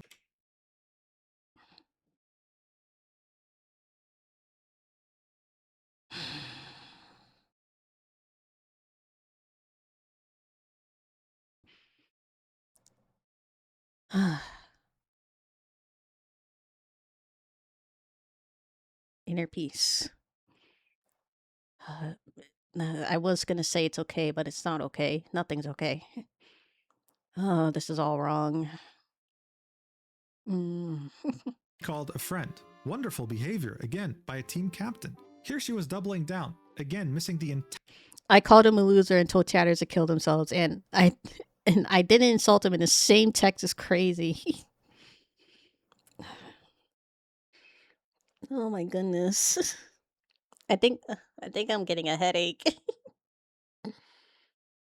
I think I'm getting a headache from all the tomfoolery I'm witnessing. Entire point about why people were mad at her. She keeps saying I take accountability without actually taking any accountability, without— Actually, hold on. Let me scan this real quick. Yep, not a single sorry. Not one singular speck of a sorry. Ever apologizing, and while still justifying why she called him a loser. By this point, a goldfish would have understood what they're meant to do, but she couldn't get it through her head. But guys, look, all CC Dumber than a fucking goldfish. wanted really from Kingsman was good vibes. People were starting to wonder, are these the same good vibes she was exhibiting in her TikTok? After making a post and a video and multiple statements of her taking accountability, she was still being extremely toxic. Look at some examples. Someone would say, got your best player kicked from the team, goodbye $40,000, hello. Yeah. Let's reiterate. Top 500, top magic main in the entire fucking world, and you got him kicked out of your team?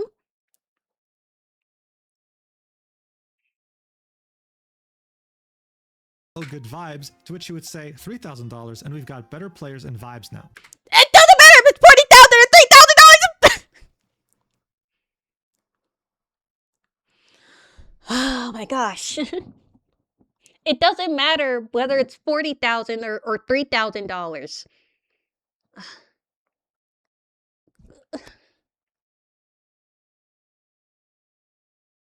Oh my goodness. Oh my god. Oh my god. I'm in pain. I'm hurt. Oh,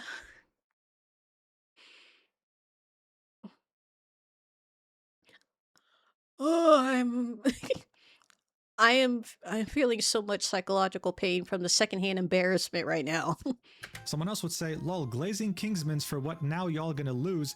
Kicked out y'all best player, lol. To which she would say, he did it to himself. He did it to himself. I went to the organizer and complained about a guy who didn't do anything wrong, and he did it to himself.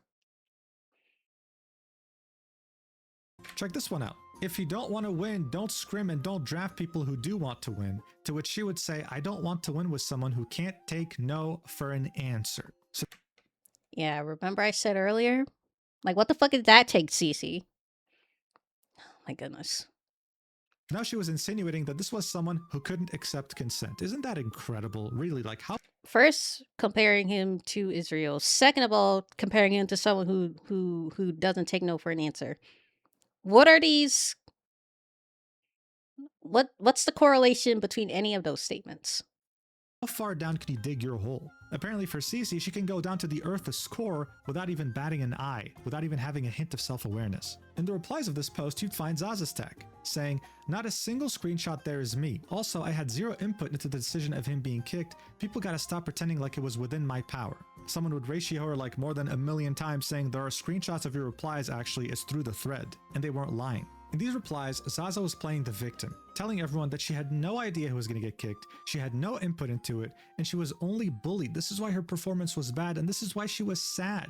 He was rude, he didn't take no for an answer, and he was pushy for an hour. She'd even say she was never rude back to him. But the clips that we saw earlier in the video definitely show us a different story. Throughout this entire thing, not a single person apologized to Kingsman. Not a single person admitted that they were wrong. Everyone was just doubling down or, like Luciaza, pretending like nothing actually happened. Once again, not a single speck of an apology, not a single semblance of a sorry. The only person that would finally, a few days after the video, more specifically 3 days, that would admit that they were wrong was the tournament organizer, Basim ZB. Here's what he had to say. Watch. The people, when they come in here, when they hate, they're justified in what they're saying. They're absolutely right. They're absolutely right. 100%. No question about it. Like, there's no beating around the bush. I don't know why it's, like, difficult to admit when you're wrong and when you fucked up. I made a decision based off of haste and based off of misinformation, but they're... Yeah, can we come back to this guy real quick? You're the tournament organizer. You're trying to have a nice tournament with everybody. One of the captains comes into your DMs, right? And they're saying, oh, you got to kick this person out of the tournament. Or she probably didn't say that specifically, but she's probably saying like, oh, we can't work with this person or whatever. They're saying blah, blah, blah. They're doing blah, blah, blah. They're bullying my friend and teammate over here. And he does not one singular ounce of investigation. He didn't go into the other guy's DMs to try to get his side of the story. He just took her side and made a decision.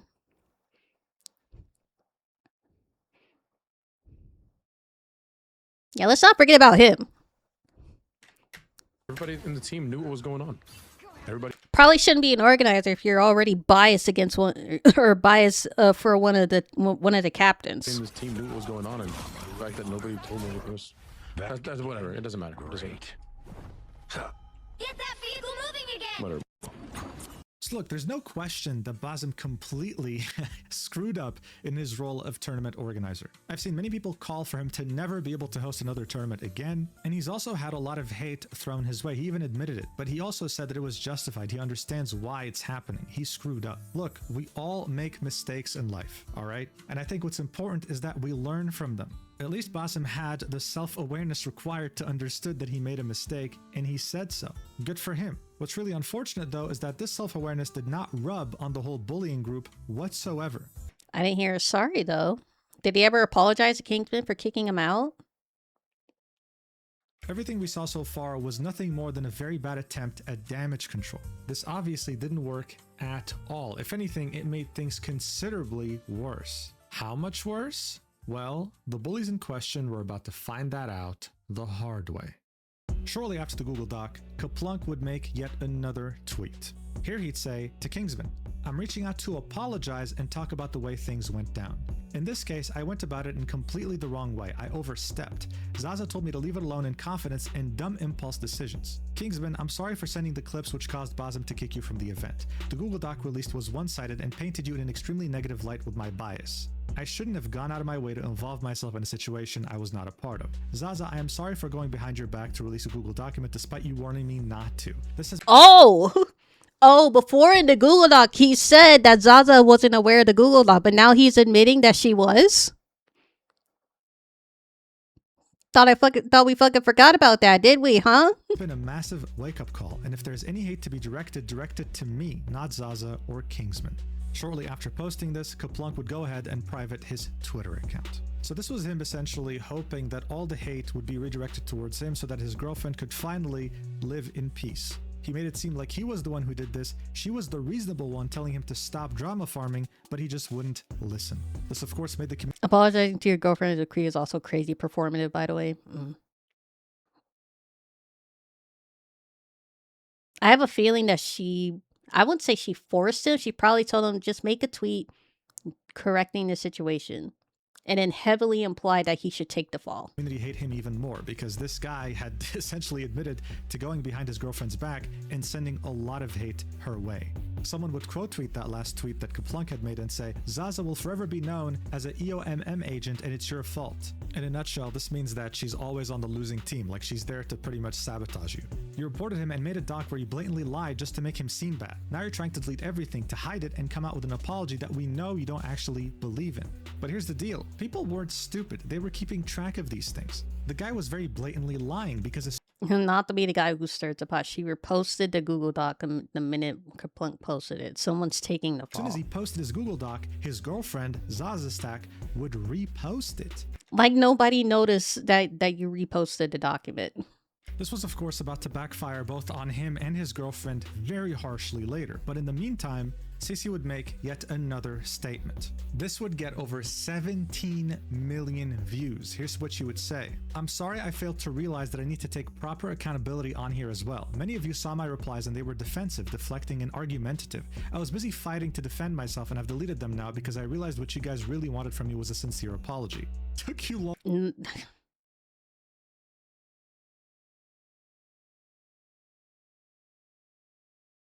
Trying not to laugh.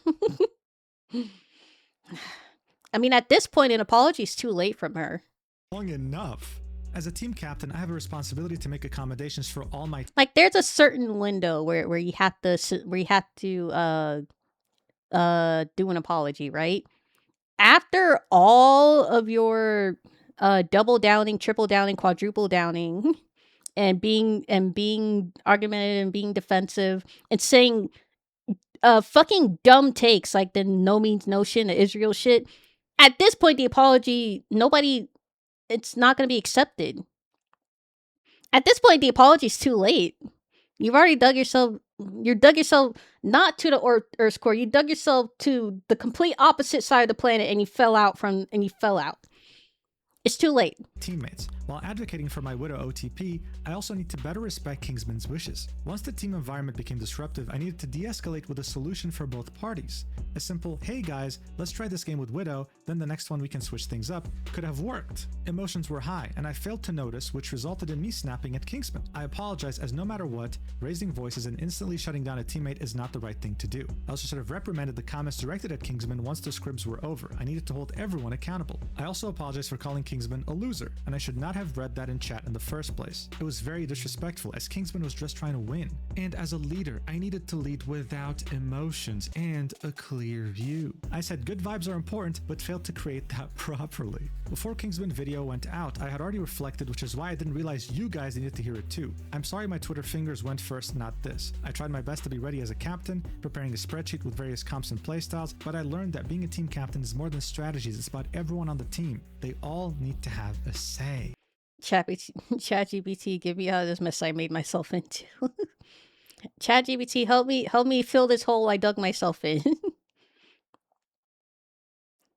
Also, this apology is very hollow. Like, I don't feel an ounce of remorse from this at all. I just feel I'm seeing things that she knows people wants to hear. I don't think this isn't a genuine apology at all whatsoever. Wow, what a wonderful apology. If only she posted this first without being defensive, weird, entitled, quote tweeting Kaplunk's terrible Google Doc, you know, a whole list of things. But by this point, it was too late. People were not buying this. She was just trying to do this as a PR move. In fact, she got community noted. That's what it said. Even after the initial situation calmed down, CC continued to bully Kingsman and speak ill of him across social media. CC has a history of attacking other players and talking trash, linking a tweet. In this pattern of behavior, huh? Who would have seen that coming? Tweet, we can see some of the TikTok comments that we already saw earlier, as well as messages in her Discord. She'd say, I'm pretty sure he spent all 20 years of his life inside playing video games, which is why he lacks social skills. Girly, you're a streamer. And I'm saying this as a streamer. All you do is sit in your gaming room or your bedroom and play video games as a streamer. What is this?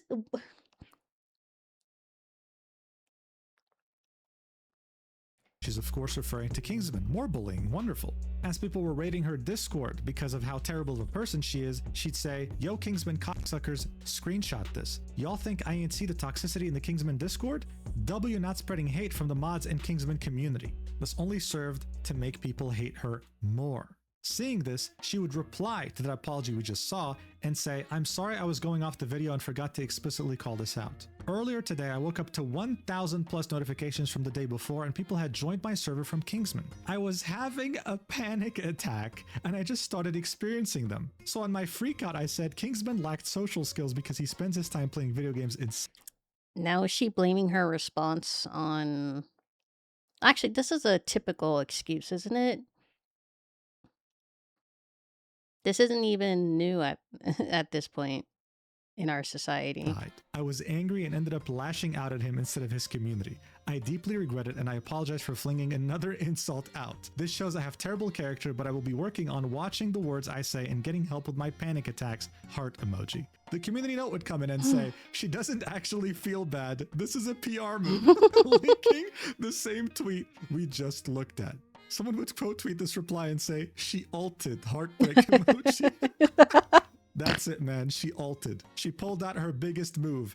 I was having panic attack. You know what's really funny? During the draft stream, Kingsman was specifically told that CC would make a good team captain because she has military experience. This leads her to be able to handle high pressure. And there she is having a panic attack because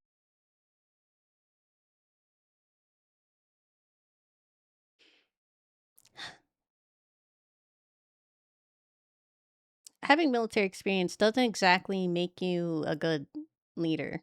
Like, you learn leadership skills and you learn how to, like, what's the word? You learn how to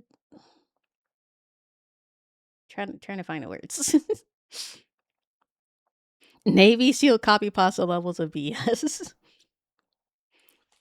Being in the military does teach you like a lot of like skills and social skills and how to handle situations, how to like work as a team. Yeah, how to work under pressure. Exactly. Thank you, Nikolash. Being in the military does help with that, but you have to like actively incorporate that into your personality. All of her responses are just her base personality. None of that had anything to do with military experience. You know? Because she's being raided due to consequences of her own actions. What kind of military are we talking about here? GTA RP? Like, come on, who are you kidding? I know we're not talking about the Air Force, are we? Also, that's an insult. That is a complete insult to my parents. That is complaint having military experience is just a straight up insult to my parents and any military veteran, anybody currently active duty. Anyway, while the high-tech military commando known as military experience, she talked like any ego with parasocial community. Yeah, just having military experience does not help at all. Like, it teaches you those skills, but you have to like actively like keep working on those skills to actually have it incorporated in your personality and things. Mama Vana would do better. Mama Vana would not be in the situation in the first place. Mama Vana would not be in the situation in the first place. was being absolutely dogpiled, Zaza was still fighting her own battle. By this point, she still hadn't made a single statement. This is when people would choose to go to her older tweets to call her out, with this person saying, "You realize you can't hide, right? You fucked up big time, homegirl." To which again, she would give the same narrative. "I'm aware and I'm not trying to hide, but people gotta chill. I had absolutely zero input into the decision of him being kicked. The power was out of my hands there, and people still think it was my fault." People would call out her performance and how much she sucked, and then she would say, "So now you're just hating because you don't want to recognize that I have informed you with the truth, and you want any reason to still hate. Wow." Actually, true, Mama Vana will be the one carrying Kingsman. Sorry, what is that say? You're hating because you don't, or someone was pointing out her just general bad performance. Can we point out the facts? She was the lowest ranked member of the team. In one of the scrims, she had a 050. She has a 200 ping. And actually, those are all three of the facts. I think you are just like, I'm pretty sure Diamond's not an easy rank to get, but if you're like the lowest ranked out of everyone in the entire team, you have the least amount. At one point, you had zero kills and you had 5 deaths. At that point, it is just facts. It's not hating. That's just a straight up fact. I'm sorry. She was still going as hard as possible with the narrative that she had no idea she was just someone in the middle of a crossfire that she's not involved in. Eventually though, around 8 hours after Cece would make her apology tweet in which she finally uttered the word sorry, Zaza Stack would come out with her own statement, saying, "Sorry it has taken me a while to write out a response to the Kingsman drama. I am the Widow player involved and wanted to take some time to collect my thoughts and reflect on the things that took place." Just to preface this post contains clarity and accountability. To start things off, I believe there are a lot of people who have blown this way out of proportion when it could have just been solved with a simple conversation instead of escalating things. That is on everyone involved. Could have been solved with a simple conversation. You'd say that now after you got completely ratioed on every single platform. And the one person who was actually trying the conversation kept getting what's the word? Like the half of his team was just not listening to him when he was the one trying to start the conversation in the first place. Some people, me and my friends, blew it out of proportion.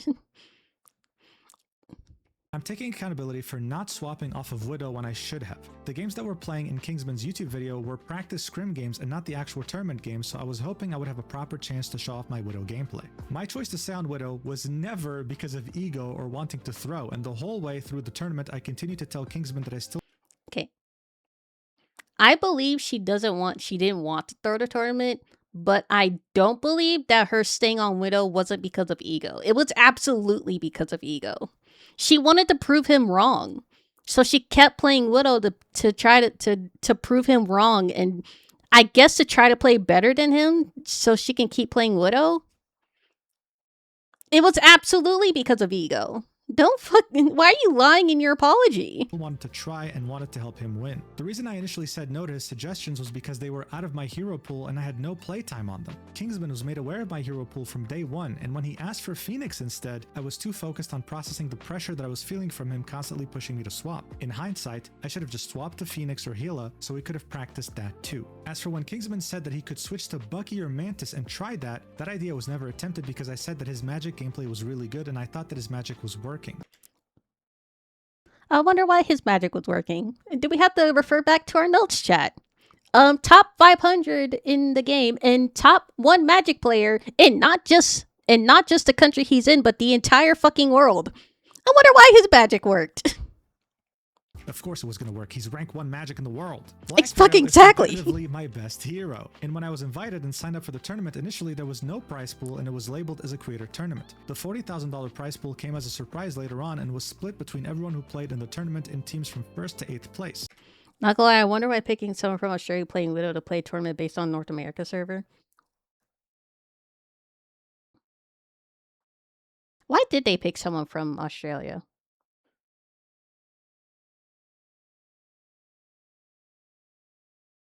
My theory is because maybe Cece and Zalo are friends, but if they're in a North America based server, oh, excuse me, sorry. Why didn't they try to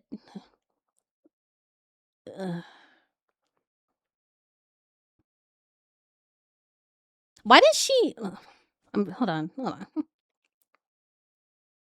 I don't know if this is reasonable or not.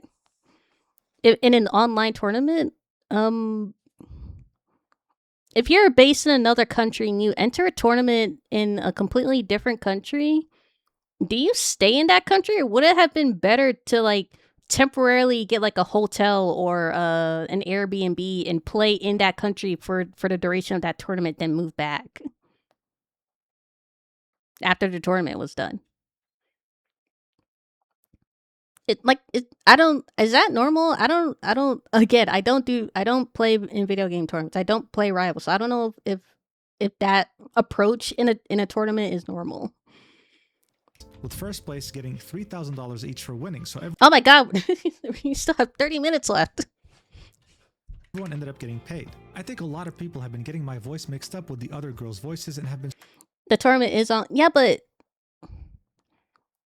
I know it's online, but wouldn't you rather at least be in the country so your ping is better? She probably shouldn't have entered the tournament in the first place if it was based in America or in an NA server. She probably shouldn't have been in the tournament in the first place. Why not just join an Australia-based tournament? Struggling to tell us apart, which has led to way more unwarranted hate than there has to be. She'd then say, I was never once rude to Kingsman in the VODs, even when asked to talk my shit.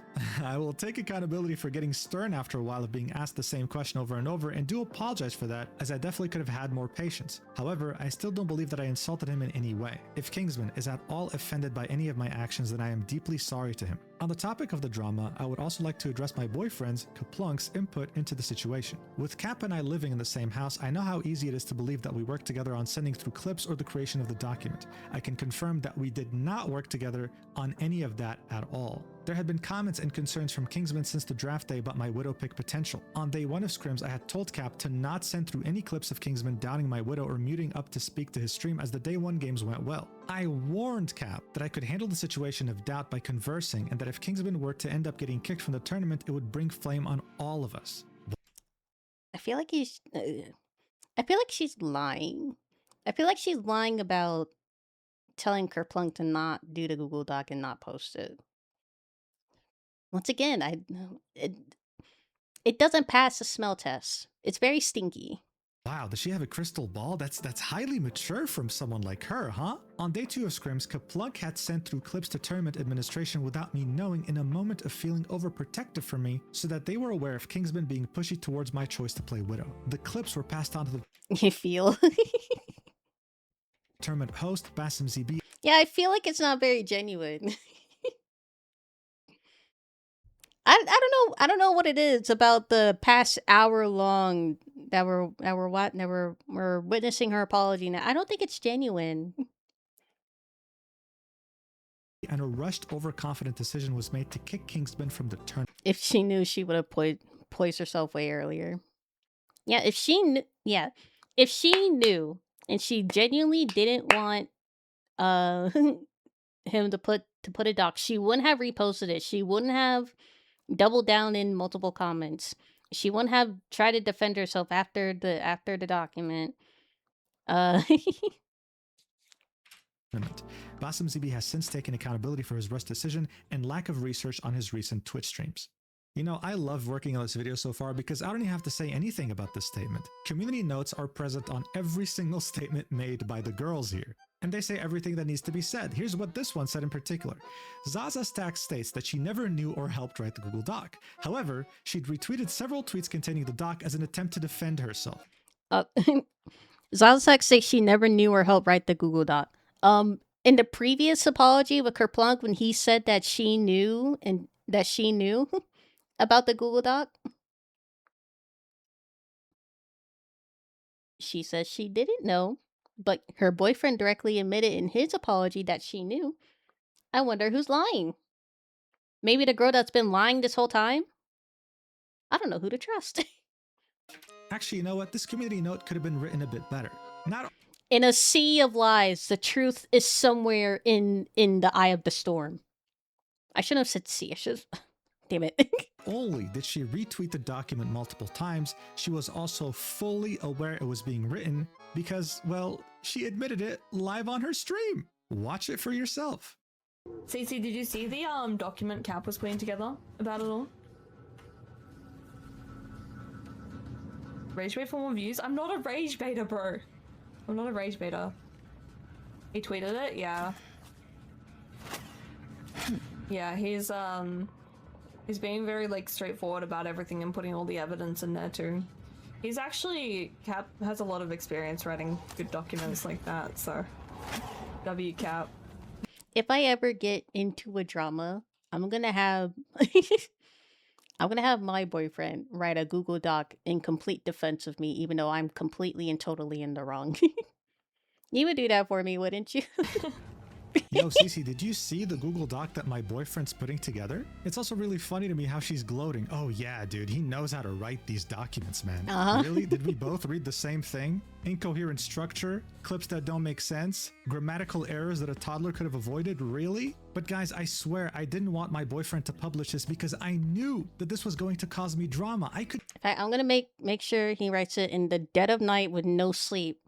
I'll make sure he stayed up 24 hours prior before writing the document and not double check any spelling or writing or grammar mistakes. You know, for the authenticity, you know. Right? Because Adonis seems like a sophisticated writer. Just foresee the future. How much of a clown can you be? He's totally literate, you know. and he knows grammar and punctuation. In fact, he writes like a whatchamacallit, like a old English, like Shakespearean. He'd be like, "For art thou, my beloved, didn't know about the I don't know old English that much. The written form of this parchment." In one incident, how much, dude? Her statement wouldn't simply just end here, though. She then continues, saying, as for the Google document that Kaplunk had released, all the information within that was 100% factual and drawn from the VODs. However, it didn't shed any light. Adonis really going through hell in his probation. Sorry, Adonis. From Kingsman's side of the story, which I believe was needed too. About 4 hours before the tournament started, I was downstairs crying from some of the misinformation and hate that was being spread after Kingsman had posted his YouTube video. Even though he had told people not to hate on others at the start of the... Technically, Shakespearean English is modern English. Huh. Thank you for the fun facts, Salvador. The video, seeing how upset I was, sparked Cap to put together the Google document that he posted. She then continued saying he had told me that he forgot to finish doing something on his PC and then went upstairs to his setup. I went to bed as I needed sleep before the tournament as it was early morning hours in Australia. After a while, I messaged him saying, I don't know. I think all that crashing out made me expend more energy, and I'm fucking hungry right now.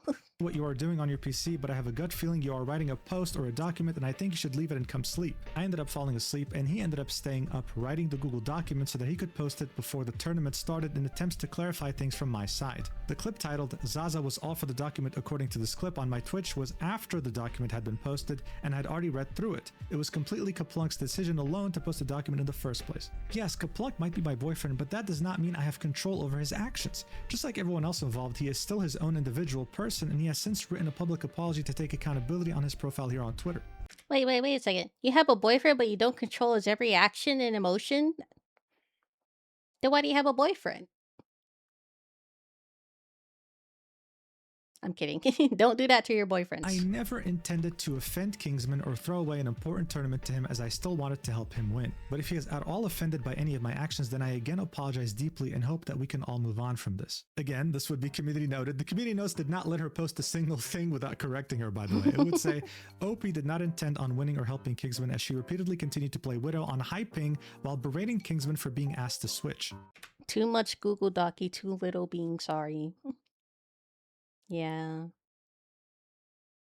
Basically the entire situation. She was also on stream viewing the document with her boyfriend and approved it, linking the clip that we just watched. She would then finally say, also, just to leave a note here, I've limited the comments because people commenting were already trying to be misogynistic or racist as soon as I posted this. Again, a community note would come in and say, Zaza Stack and the others associated with the mistreatment of Kingsman have often limited comments whenever it is obvious the majority will give criticism, not due to racism or sexism. Zaza has already shown to be untrustworthy due to her admitted approval of the document by Kaplunk. God, it is just wiping the floor with them. Someone would ratio the hell out of her before the comments would be limited, saying, said a whole lot of nothing. After most likely many years of this bullying behavior, these people were finally... Yeah, that was... It covered the whole screen, but there was literally nothing being written. Getting what they deserved. It was very satisfying and the entire community was very happy to see this. However, by now, many people, including myself, thought that okay, fine, things will finally die down now. They posted their final statements, they said what they had to say. It can't possibly get any... Twitter notes are so ruthless. I wish I could be as ruthless as the community notes. Worse, right? Well, we were all proven wrong when Kingsman would make an entire brand new Twitter account just so that he can post new information he acquired. Damn, Kingsman didn't even have a Twitter this entire time. He made one just to completely dog on these bitches. This would somehow, even after everything we've just seen, make everyone look. And I'm sorry for calling them bitches, but at this point, I mean, come on. On January 21st, barely a few hours after Zaza had posted her long statement, Kingsman would create a Twitter account and tweet, "Hey everyone, I originally wasn't planning on posting this." All that before was completely, certifiably, bitch behavior. But the first screenshot kind of messed with my vibes a bit, so here it is. Mess with my vibes. Google document. The document would be barely a couple pages long and it would be very screenshot heavy. He'd start off by saying, originally I wasn't planning to post anything else on this, but I saw this. He'd come across a screenshot between Kaplunk and what seems to be the crew member he was talking to. This would be the continuation of the DMs he was having with the crew member, where he said it's between matches and rounds it flares up again. The crew member would say, go on an alt, clip anonymously, download the clip. If there's anything that can help us get him kicked off the team, don't worry, plenty of people in line just as good. Kingsman, like everybody else, is replaceable, playing for the money, ... Get the fuck out. There's no bans. Hold on. I'm gonna move out the way for you guys. Go on and alt, clip anonymously. If there's anything we can, if there's anything that can help us get him kicked off the team.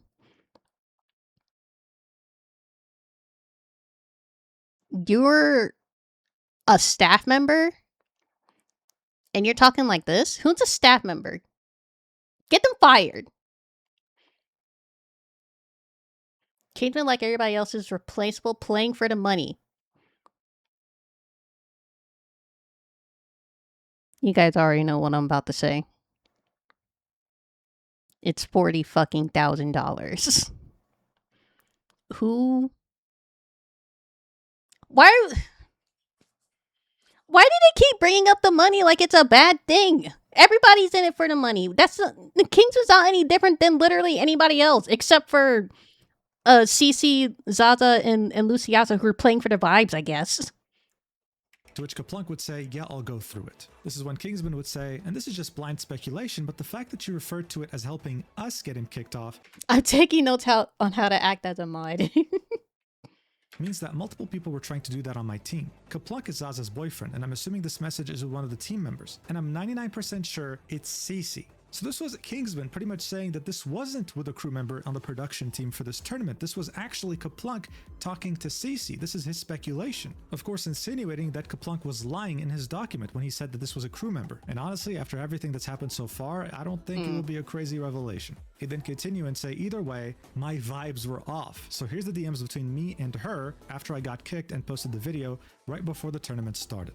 These messages would start off with Cece messaging Kingsman in Discord DMs saying, bro, please do something, these fucking NPCs in my Discord server. TikTok chat, Instagram, comments, streams.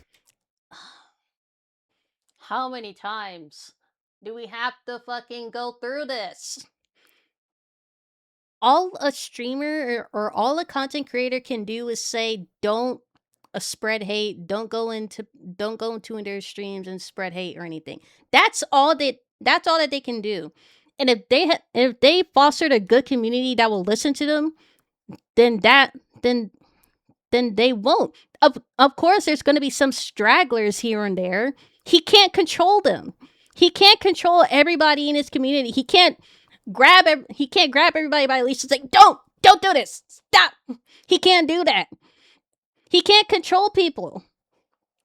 Whoever's doing that's acting on their own. They're not acting for him. To which Kingsman would say, I told him not to harass anyone like 40 times in my vid. If you have like Twitch names, I can ban them. To which he would say, holy fuck, they think I'm responsible for banning you when all I said was, okay, I agree, Basim. He was gonna boot you anyways no matter what I did. I wish you asked for clarification before you posted this godforsaken video. Instead, I'm here fighting panic attacks and mass banning people on X different platforms. Make another post or delete the video if you really care. 20 minutes would pass and she would send another message saying, hello, do you have any response? Just like you want $40,000, I want some peace of mind for the next time I go live.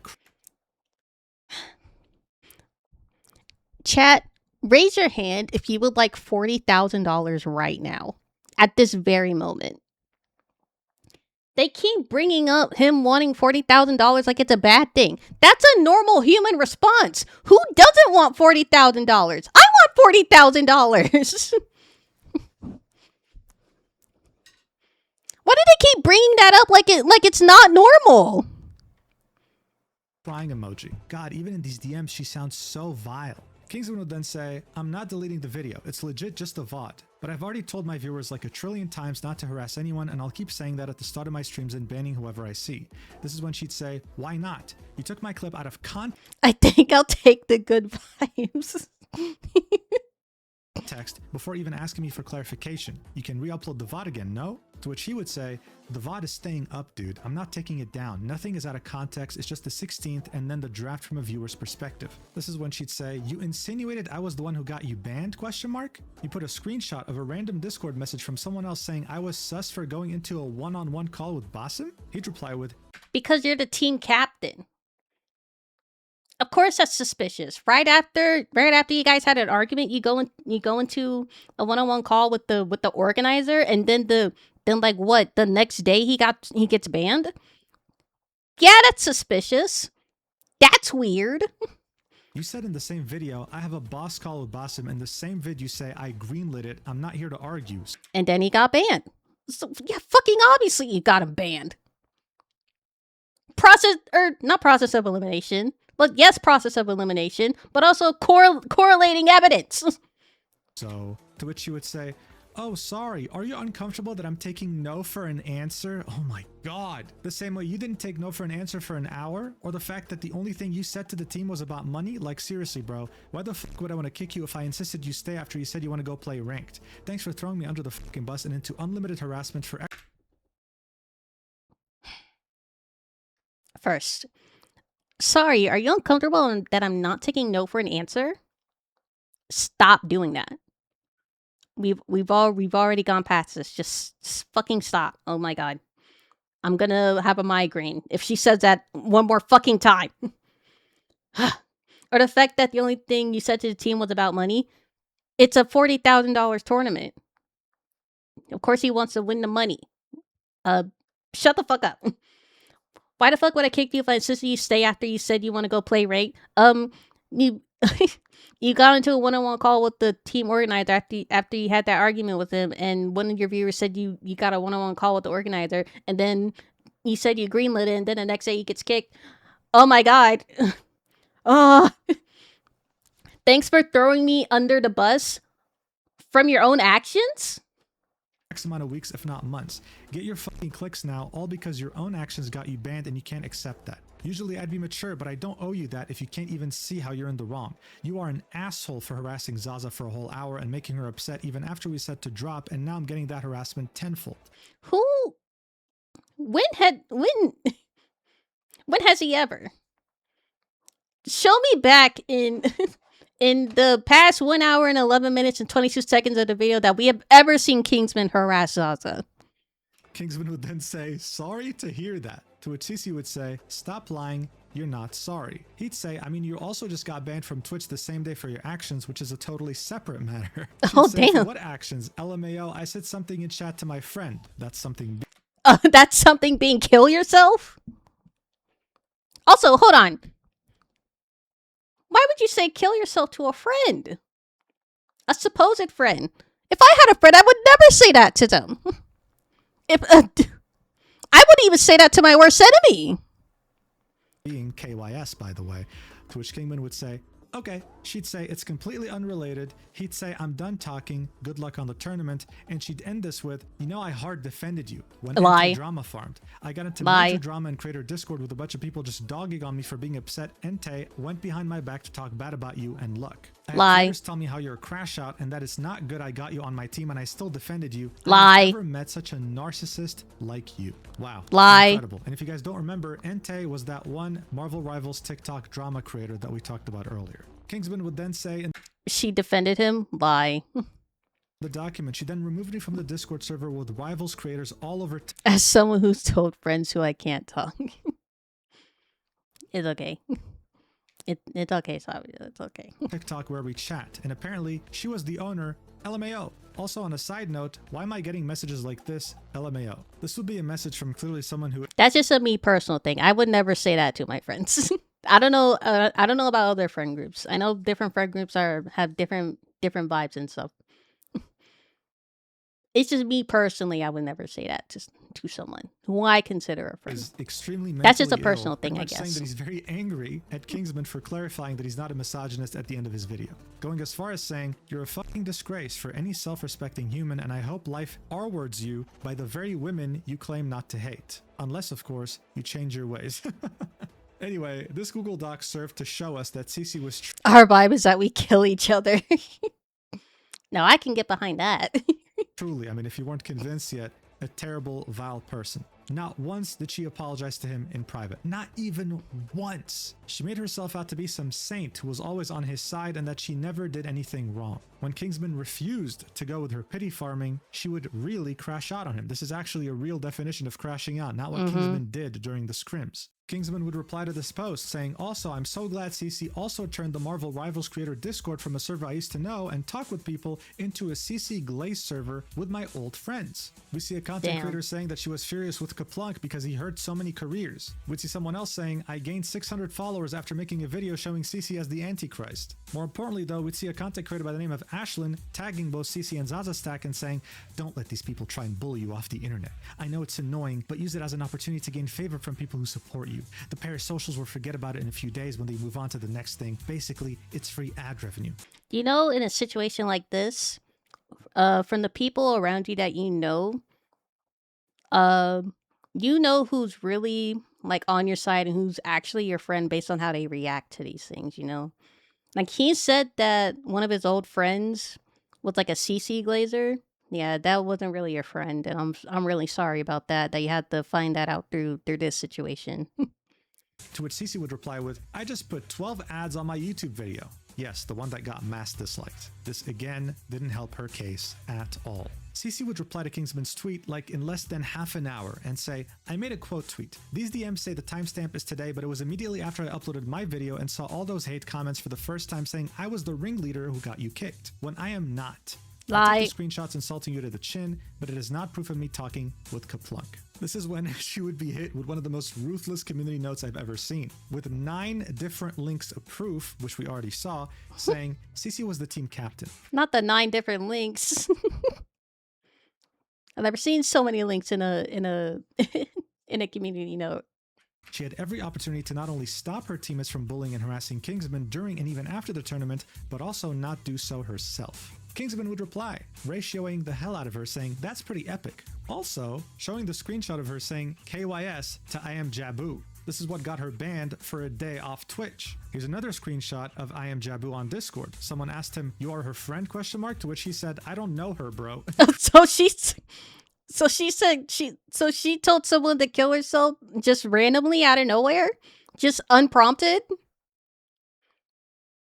Well, that speaks to the kind of person she is. Crying emoji. So the whole excuse of her being his friend and saying KYS playfully was out the window too. She would reply to this again, Straight lie. Jambu and I spoke after. Him and I are chill. In the screenshot, Kaplunk has to explain when the team is arguing to this mystery person. I wouldn't need that explained to me if I was the mystery person. Heartbreak emoji. I truly mean every apology. She gets community noted. She did not truly mean every apology. What do I do if someone told me to kill myself on Twitch chat? Not on this chat, but different streamers chat. Apology. Linking her own DMs that he had leaked in his Google Doc. I mean, at this point, bro, stop. Like, she's already dead. Like, it was over. But it was also up to her to stop, to finally get off the internet. But she didn't. She would also quote tweet the post that Kingsman made, saying, I am in the middle of class as I see this, but I want to be clear, those DMs with Kaplunk is not with me. I would not know of any substitute list. Yes, I know I flamed Kingsman, but I've been trying to apologize since that night. Proof below, I sent it to my friend at first and then had someone else confirm. I really don't want to be instantly framed for something I didn't do again. I have 0 DMs with Kaplunk. I already apologized for my behavior insulting Kingsman. If you weren't the one that told Kaplunk to do like the what was it, go on and all get clips, get them banned, then prove it. Right? If you have nothing to prove, you can show that you genuinely don't have any DMs with him.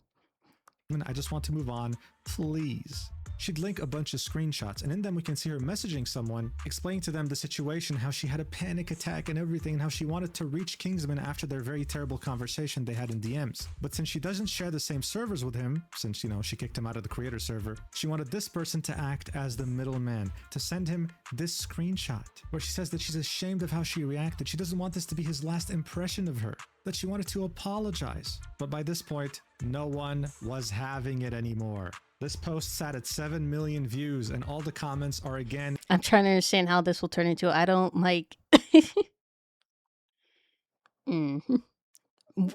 Where did that tweet come from? Cooking her. But hey, would you look at that? She still didn't stop tweeting. She still kept digging herself a hole. She would quote tweet that post we just saw and say, you know, watching these situations will really like let me know what to do and what not to do if I'm ever in a situation like this. If I so happen somehow to get into a massive drama, I'm not gonna double down. I'm not gonna insult someone in DMs that they can easily share. I'm not gonna be argumentative and defend. I'm just gonna immediately post an apology if I'm genuinely in the wrong. And if I know I'm not in the wrong, if I'm right, I'm gonna say, look, I'm fucking right, okay? And here's all the proof. I'm fucking right.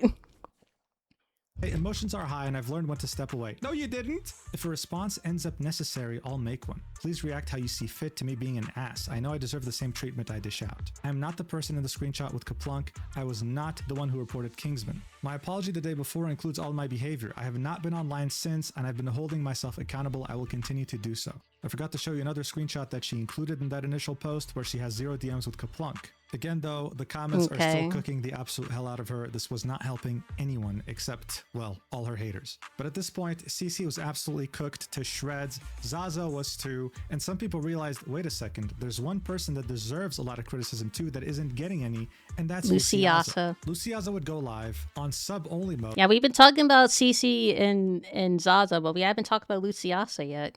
But that way she can farm as much money as she can out of this. With the title, I Need This, I'm Kinda Homeless, still not taking the situation seriously at all. She'd argue that she wasn't a bad friend to Kingsman, even though she didn't take his side and was arguing against him by showing us DMs between them.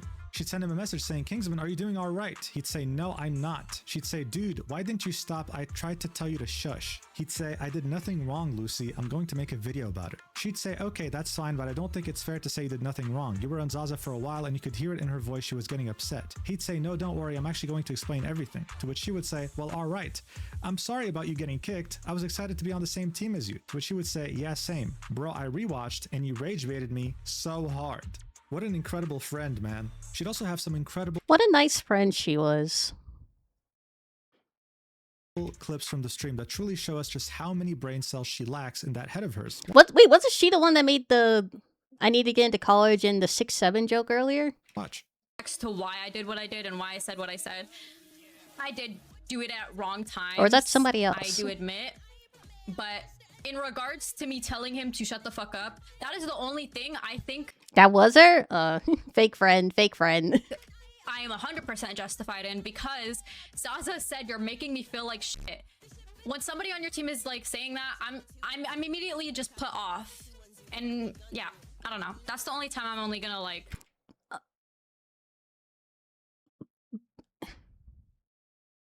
I don't have words. defend that specific moment. Thank you, the plug for the Prime X to Yeah, you know, I told him to shut up because he was making some valid points. Yo, thank I told my friend to shut up. Even though he was right. Or he was in the right. you for the Prime sub, man. Yo, thank you for the Prime sub, dude. But it gets worse. Here will be her excuse for comparing Kingsman to Israel. Oh yeah, that was her too. Man, fake friend, fake friend, fake friend. Let's just listen to this and try not to cringe physically. No, I guess it was just like in bad taste. But at the end of the day, you're like, guys, I am a Lebanese Arab. Like, I have 100% donated more. I even had, what do you call it? Not that this is an excuse, but I'm saying I have definitely donated more than all of you guys combined to Palestinians. I literally have family there. I don't know really what, yeah. Anyways, regardless, let me see if there's anything else. Bro, who? She guesses it was in bad taste. Yeah. It's really the words that people use where you can tell whether they're genuine or not. Well, I guess it was in bad taste. I guess I'm sorry. I guess I'll take accountability. Like, what the fuck you mean you guess? Either you're sorry and you take accountability, or you don't. Asked, like genuinely, who cares? What the hell are we talking about here? Yeah, who the fuck cares whether you're from Palestine? That joke was completely tasteless. It wasn't even a joke. God. And if you thought that wasn't bad enough, I mean, guys, it only gets worse from here. Look at what she said about Basim for actually admitting that he was wrong. Look at this. That one wasn't even like really. Bro, Basim is the biggest like loser of all time. And also a lot of creators are scared For actually taking accountability for his actions. Yeah, I fucking hate him for how he handled it, but at least he took accountability. At least he didn't try to double down on his decision.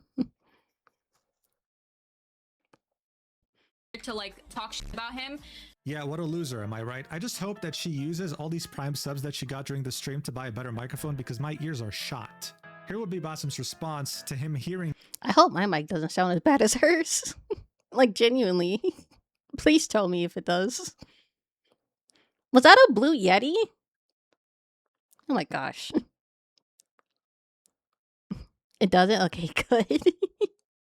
Her call him a loser. Look at this. Also, there's other things about Basim out there that, hey, if you want to look into it, look into it. But there's other shit on Basim out there. And Basim, if you're in here, bro, you are the biggest sellout of all time. You can't Sell out for taking accountability for making a wrong decision.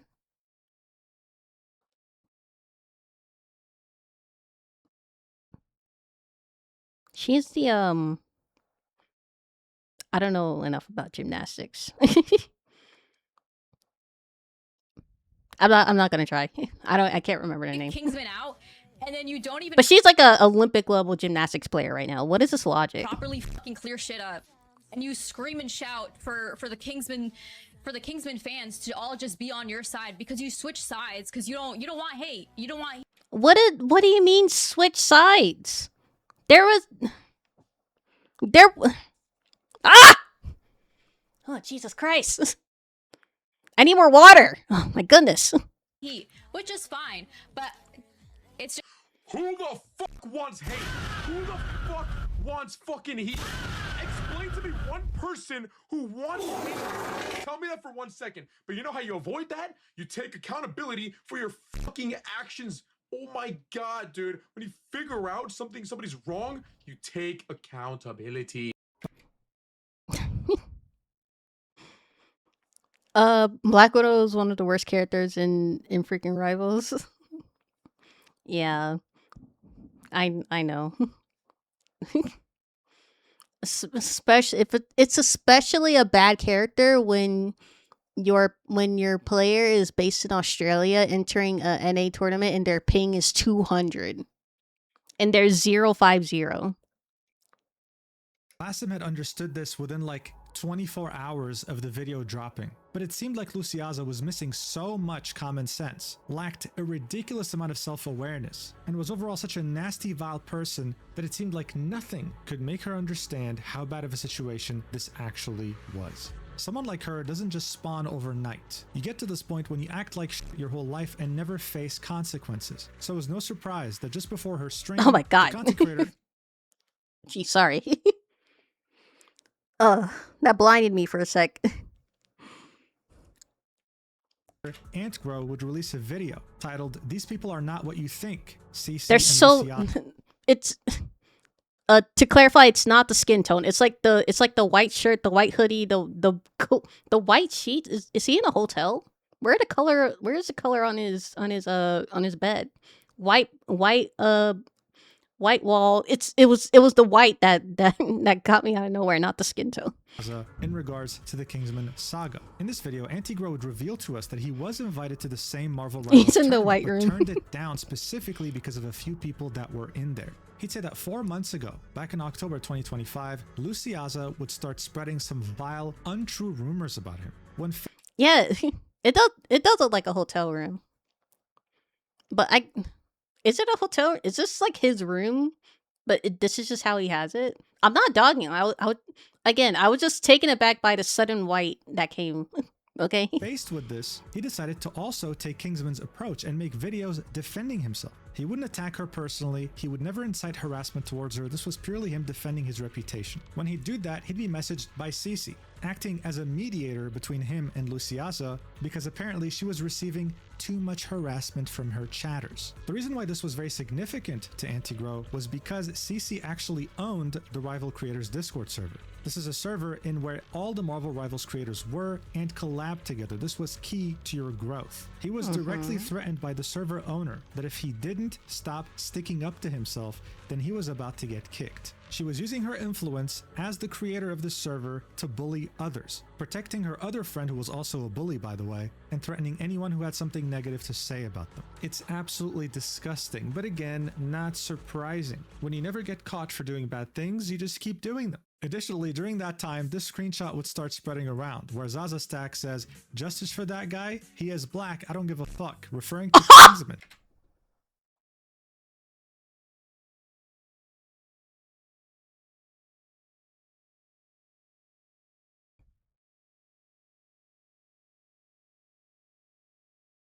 Are we finally getting to it?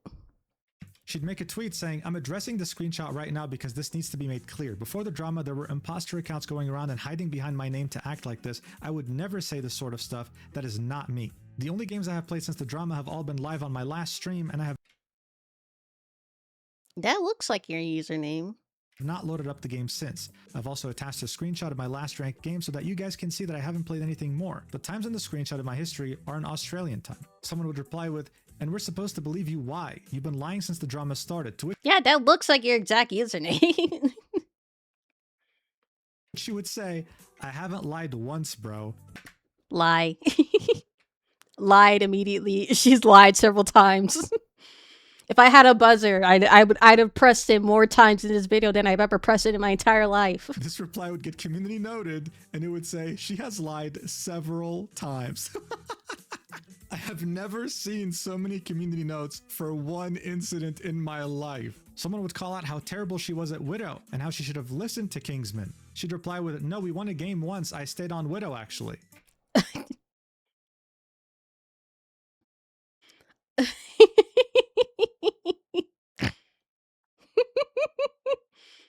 We won a game once. They lost 7 out of 8. She got community noted. They lost 7 games out of 8. Because she was a and widow. Of course, we can't forget. And because they wouldn't play the meta. Because they kept fucking arguing with him and not listening to him when the top 500 and the top Magic main is trying to give advice to the entire team so they can win. You should probably listen to him. If you're not listening to a guy that's literally the top Magic main in the entire fucking planet Earth, what are you on? Ashland, the same person in the creator server who added CC and Zaza, urging them to not let anyone bully them off the internet. If I was ever in a tournament and there was like a top 500 top character main on my team and he told me to switch, I would immediately switch because I know he knows exactly what, or she, or whatever gender they go by. I know they know exactly what they're fucking talking about because they're top 500 and they're number 1 in the world. I would not argue. I'll be like, yes, yes, yes, sir, yes, ma'am, yes, master. I will do anything you ask. She'd tweet out and say, I collected more details on this drama and I'm willing to give a serious input. My genuine opinion on this is everybody was being cringe. CC, Kingsman, Zaza, everybody. Nobody was in the right here. The best thing for everybody to do is to not escalate the situation, learn from it, and move on with life. I feel so sorry for the other teams who have been massively overshadowed by this whole thing. It's not fair. This was truly unfortunate and preventable. She'd also get community noted, saying this user has heavily backed CC and Zaza, defended harassment, and otherwise engaged in various character assassination attempts against Kingsman, including inventing false allegations. It would be unwise to consider Ashland FPS unbiased in any capacity. Like, look, this was her saying, after reading the doc, Kaplunk doc, this is genuinely insane behavior. His I think I'm going insane just from witnessing all this. community, who's being so toxic towards you guys, just tells everything. I would be genuinely embarrassed if I were him, referring to Kingsman. She would then get ratioed multiple times in her replies. And so seeing the backlash she was receiving, the fact that she couldn't deal with the consequences of her own actions just like everyone else, she would tweet out, CC is bad, Kingsman is good. Would you kind souls please stop sending me death threats? Op has openly sided with CC and mocked Kingsman. Op also admitted to only using controversy to milk engagement and revenue. I mean, get your bag, but at least, like, own up to it, you know? Maybe you should try to join a content creators tournament. I mean, God, the whole thing was embarrassing. Everyone involved who was taking the side of the bullies was nothing more than embarrassing. The secondhand embarrassment I felt throughout this video is indescribable because throughout all of this, all they had to do was... I'll tell you what. Maybe next Fortnite or Rivals tournament. I've never played Rivals before in my life, but I at least played Fortnite. So if there's a tournament, I will at least try to apply to get in, even though I've never played it in my life.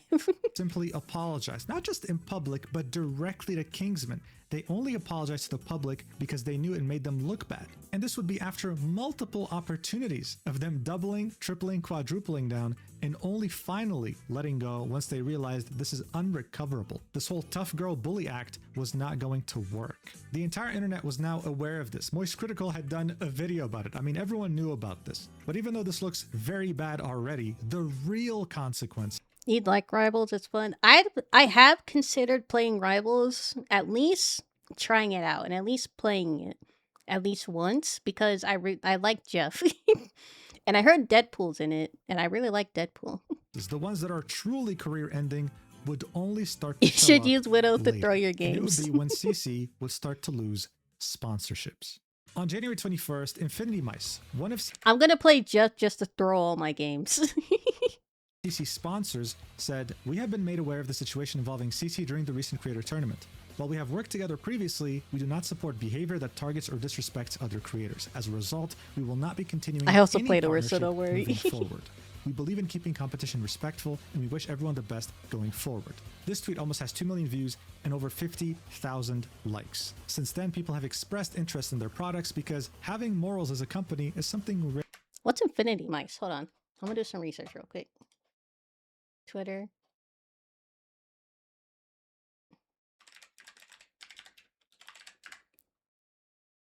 Infinity Mice. Premium esports preferals?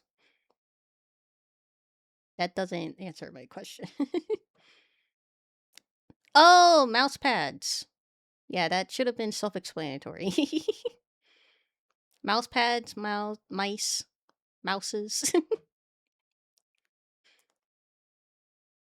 I think it's just mouse pads, actually.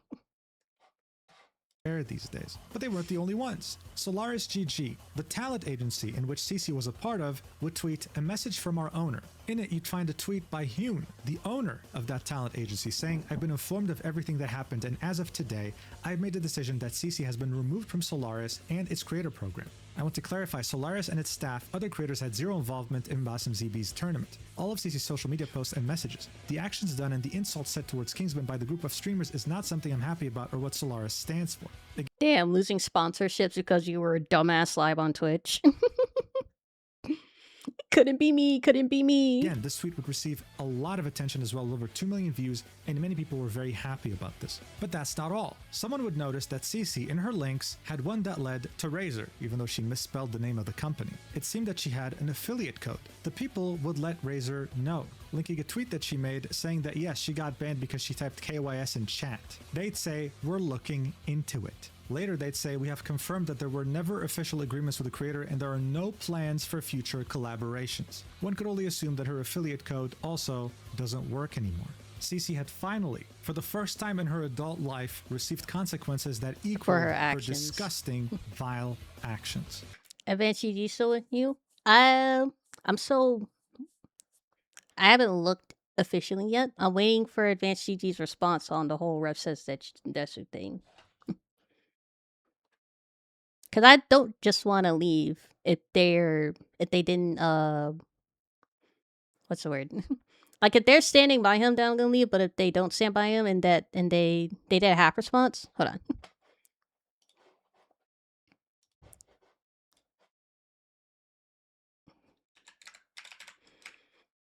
I never have notifications on, so I must have missed it.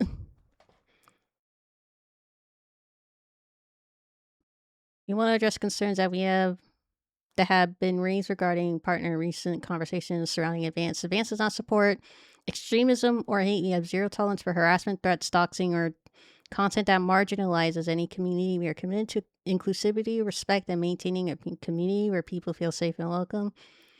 We are addressing recent concerns, including partnership matters, through our internal process. We will not go public, or we will not do public callouts or trial by social media. Advance is not an official or political platform.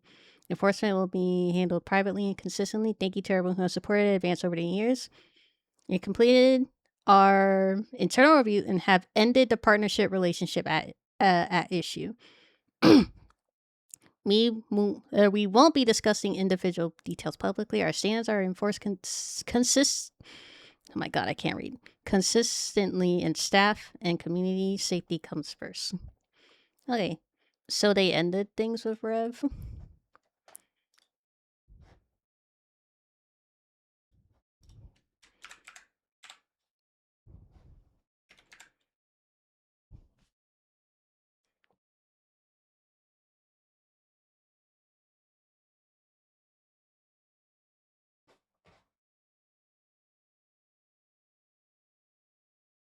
They said they will handle matters privately.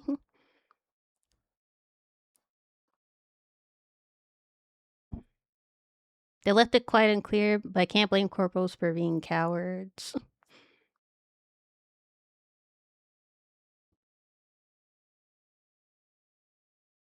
Where'd it go? No! Where'd it go?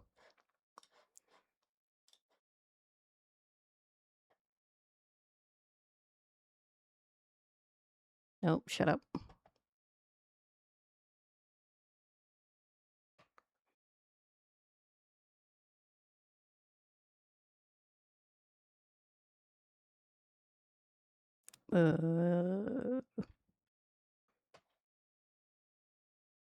Rev hasn't said anything. I don't really watch his videos though. I'll think about it. I'll take the weekend to think about whether I'm staying with Advanced or not.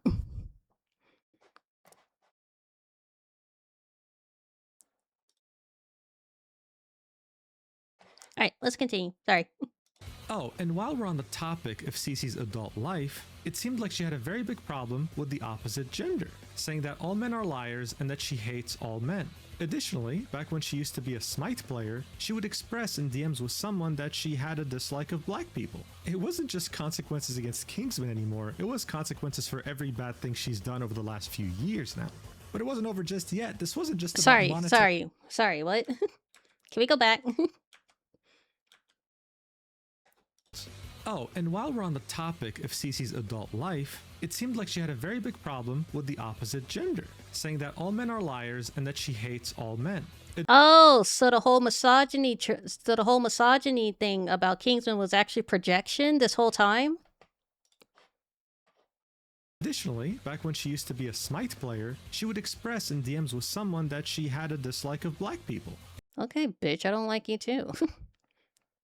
It wasn't just consequences against Kingsman Feelings mutual, honey. anymore. It was consequences for every bad thing she's done over the last few years now. But it wasn't over just I don't tend to like people who display bitch behavior and are bullies. yet. This wasn't just about monetary opportunities and sponsors. This was about how they had become a cultural phenomenon for all the wrong reasons. The NBA team, the Atlanta Hawks, had made a TikTok about the Kingsman drama, saying how Kingsman felt after watching his old team get destroyed in the rivals tournament, showing players dunking multiple times. A user would tweet, "Someone said they're pulling a Zaza stack in my game today. What does this mean? Someone inform me." New slang unlocked, Zaza. Definition, someone throwing not necessarily on Black Widow and still won't swap. Playing for the vibes also became a massive meme. There's a new tournament being hosted by the content creator Boger with a $50,000 prize pool. He would tweet out, "Happy to announce that I'll be hosting another Boger bash next week. This is not a casual tournament, but I promise you, the vibes will nevertheless be pristine." So now, chat, would you say the vibes in my stream, would you say they're pristine today? Or have all my crash outs earlier ruined the vibes for you? Are we just in the stream for the vibes? We're just vibing, chat. We're just vibing. sponsors were leaving left and right. Opportunities were gone. No one wanted to associate with these people any longer. You should crash out a bit more. Do you want me to crash out more? Sorry, it's not very often I crash out. I try not to. And they were truly exposed for what they are. This is the pure definition of consequences, and it is very satisfying to see. But what about Kingsman? How is he doing? Well, he ended up becoming more successful than any of these bullies combined. Absolutely immaculate vibes. Thank you. My vibes are immaculate, chat. They're immaculate. His last few streams had reached thousands of concurrent viewers. One of them had peaked at 25,700 viewers, gaining 44,000 followers in one go. He's been receiving so many donations that he started begging people to stop. A study showed that crashing out is bad for your health. It's a treat to the ears. We all love seeing slight streamer crash outs when justified. Stop donating. Someone would donate $3,000 right off the bat. His chat got him to hype train level God knows how much. He has over 10,000 subscribers. That's $50,000 alone. He's reached over 200,000 subs on his YouTube channel and just reached over 100,000 followers on Twitch. I was there for the countdown. He has made way more than the entire 40,000 prize pool, and it couldn't have happened to someone more deserving. Additionally, I wonder if I should get into a drama where I'm completely justified. Maybe that might boost my numbers. I'm kidding. Watch me go on Twitter, start drama. What? What do you mean? I'm the victim. Support me, please. Marvel Rivals developers sent him currency in-game for free so that he can buy all the skins for the character he loves playing, Magic. Check out a wholesome clip for a change. The Marvel Rivals devs just gave me units so I can purchase Magic skins. No fucking way. There is no way that is real. Wait, I gotta hide my screen. No way. No way. What? Wait. By the way, this is the guy who emailed me because he asked me. As I said in the beginning of the video, this was a story with a happy ending. And just in case it wasn't That's clear good. enough, this was never about men versus women or any of that bullshit. This is a textbook story of someone who got bullied and stood up to his nasty, vile bully. Why is it that they always try to do like a men versus women thing in controversies like this? Like, I don't fucking care that you're a woman. You're being an absolute bitch right now. Garnering support from the public and making them face consequences for the first time in their adult lives. I'm very happy for Kingsman, and I hope that he enjoys his success. He seems to be a really nice guy. And no, I'm not just saying that because he admitted on stream that he watches my videos. If you're watching this, Kingsman, thank you for being a viewer of my channel, and I truly wish you the best. My DMs are always open if you want any advice relating to content creation, or hell, even drama, but I think you handled this pretty damn well. I think you're good on your own. Thank you so much for watching until the very end. I really appreciate it. And if you want more content from me, even more than my YouTube channel, then make sure to check out my Stacked page where I'm posting over 4 different art pieces every month, as well as Because if you turn into a group as group thing, you distract people from the actual actions taken. one short video and long video. There's already a short video there. Prices start at $1 per month. I'll see you in the next video whenever that is, and love you platonically. Mwah. The 3 musketeers of victimhood were currently having a communal panic attack. Leave now before I call you Israel. Oh my goodness.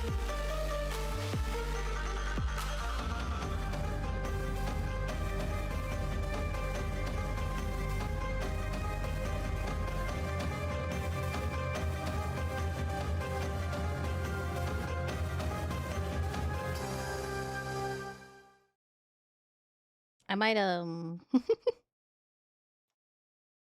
my god, I've been streaming for 5 hours. Or probably 2 of those hours with me crashing out from this video, actually.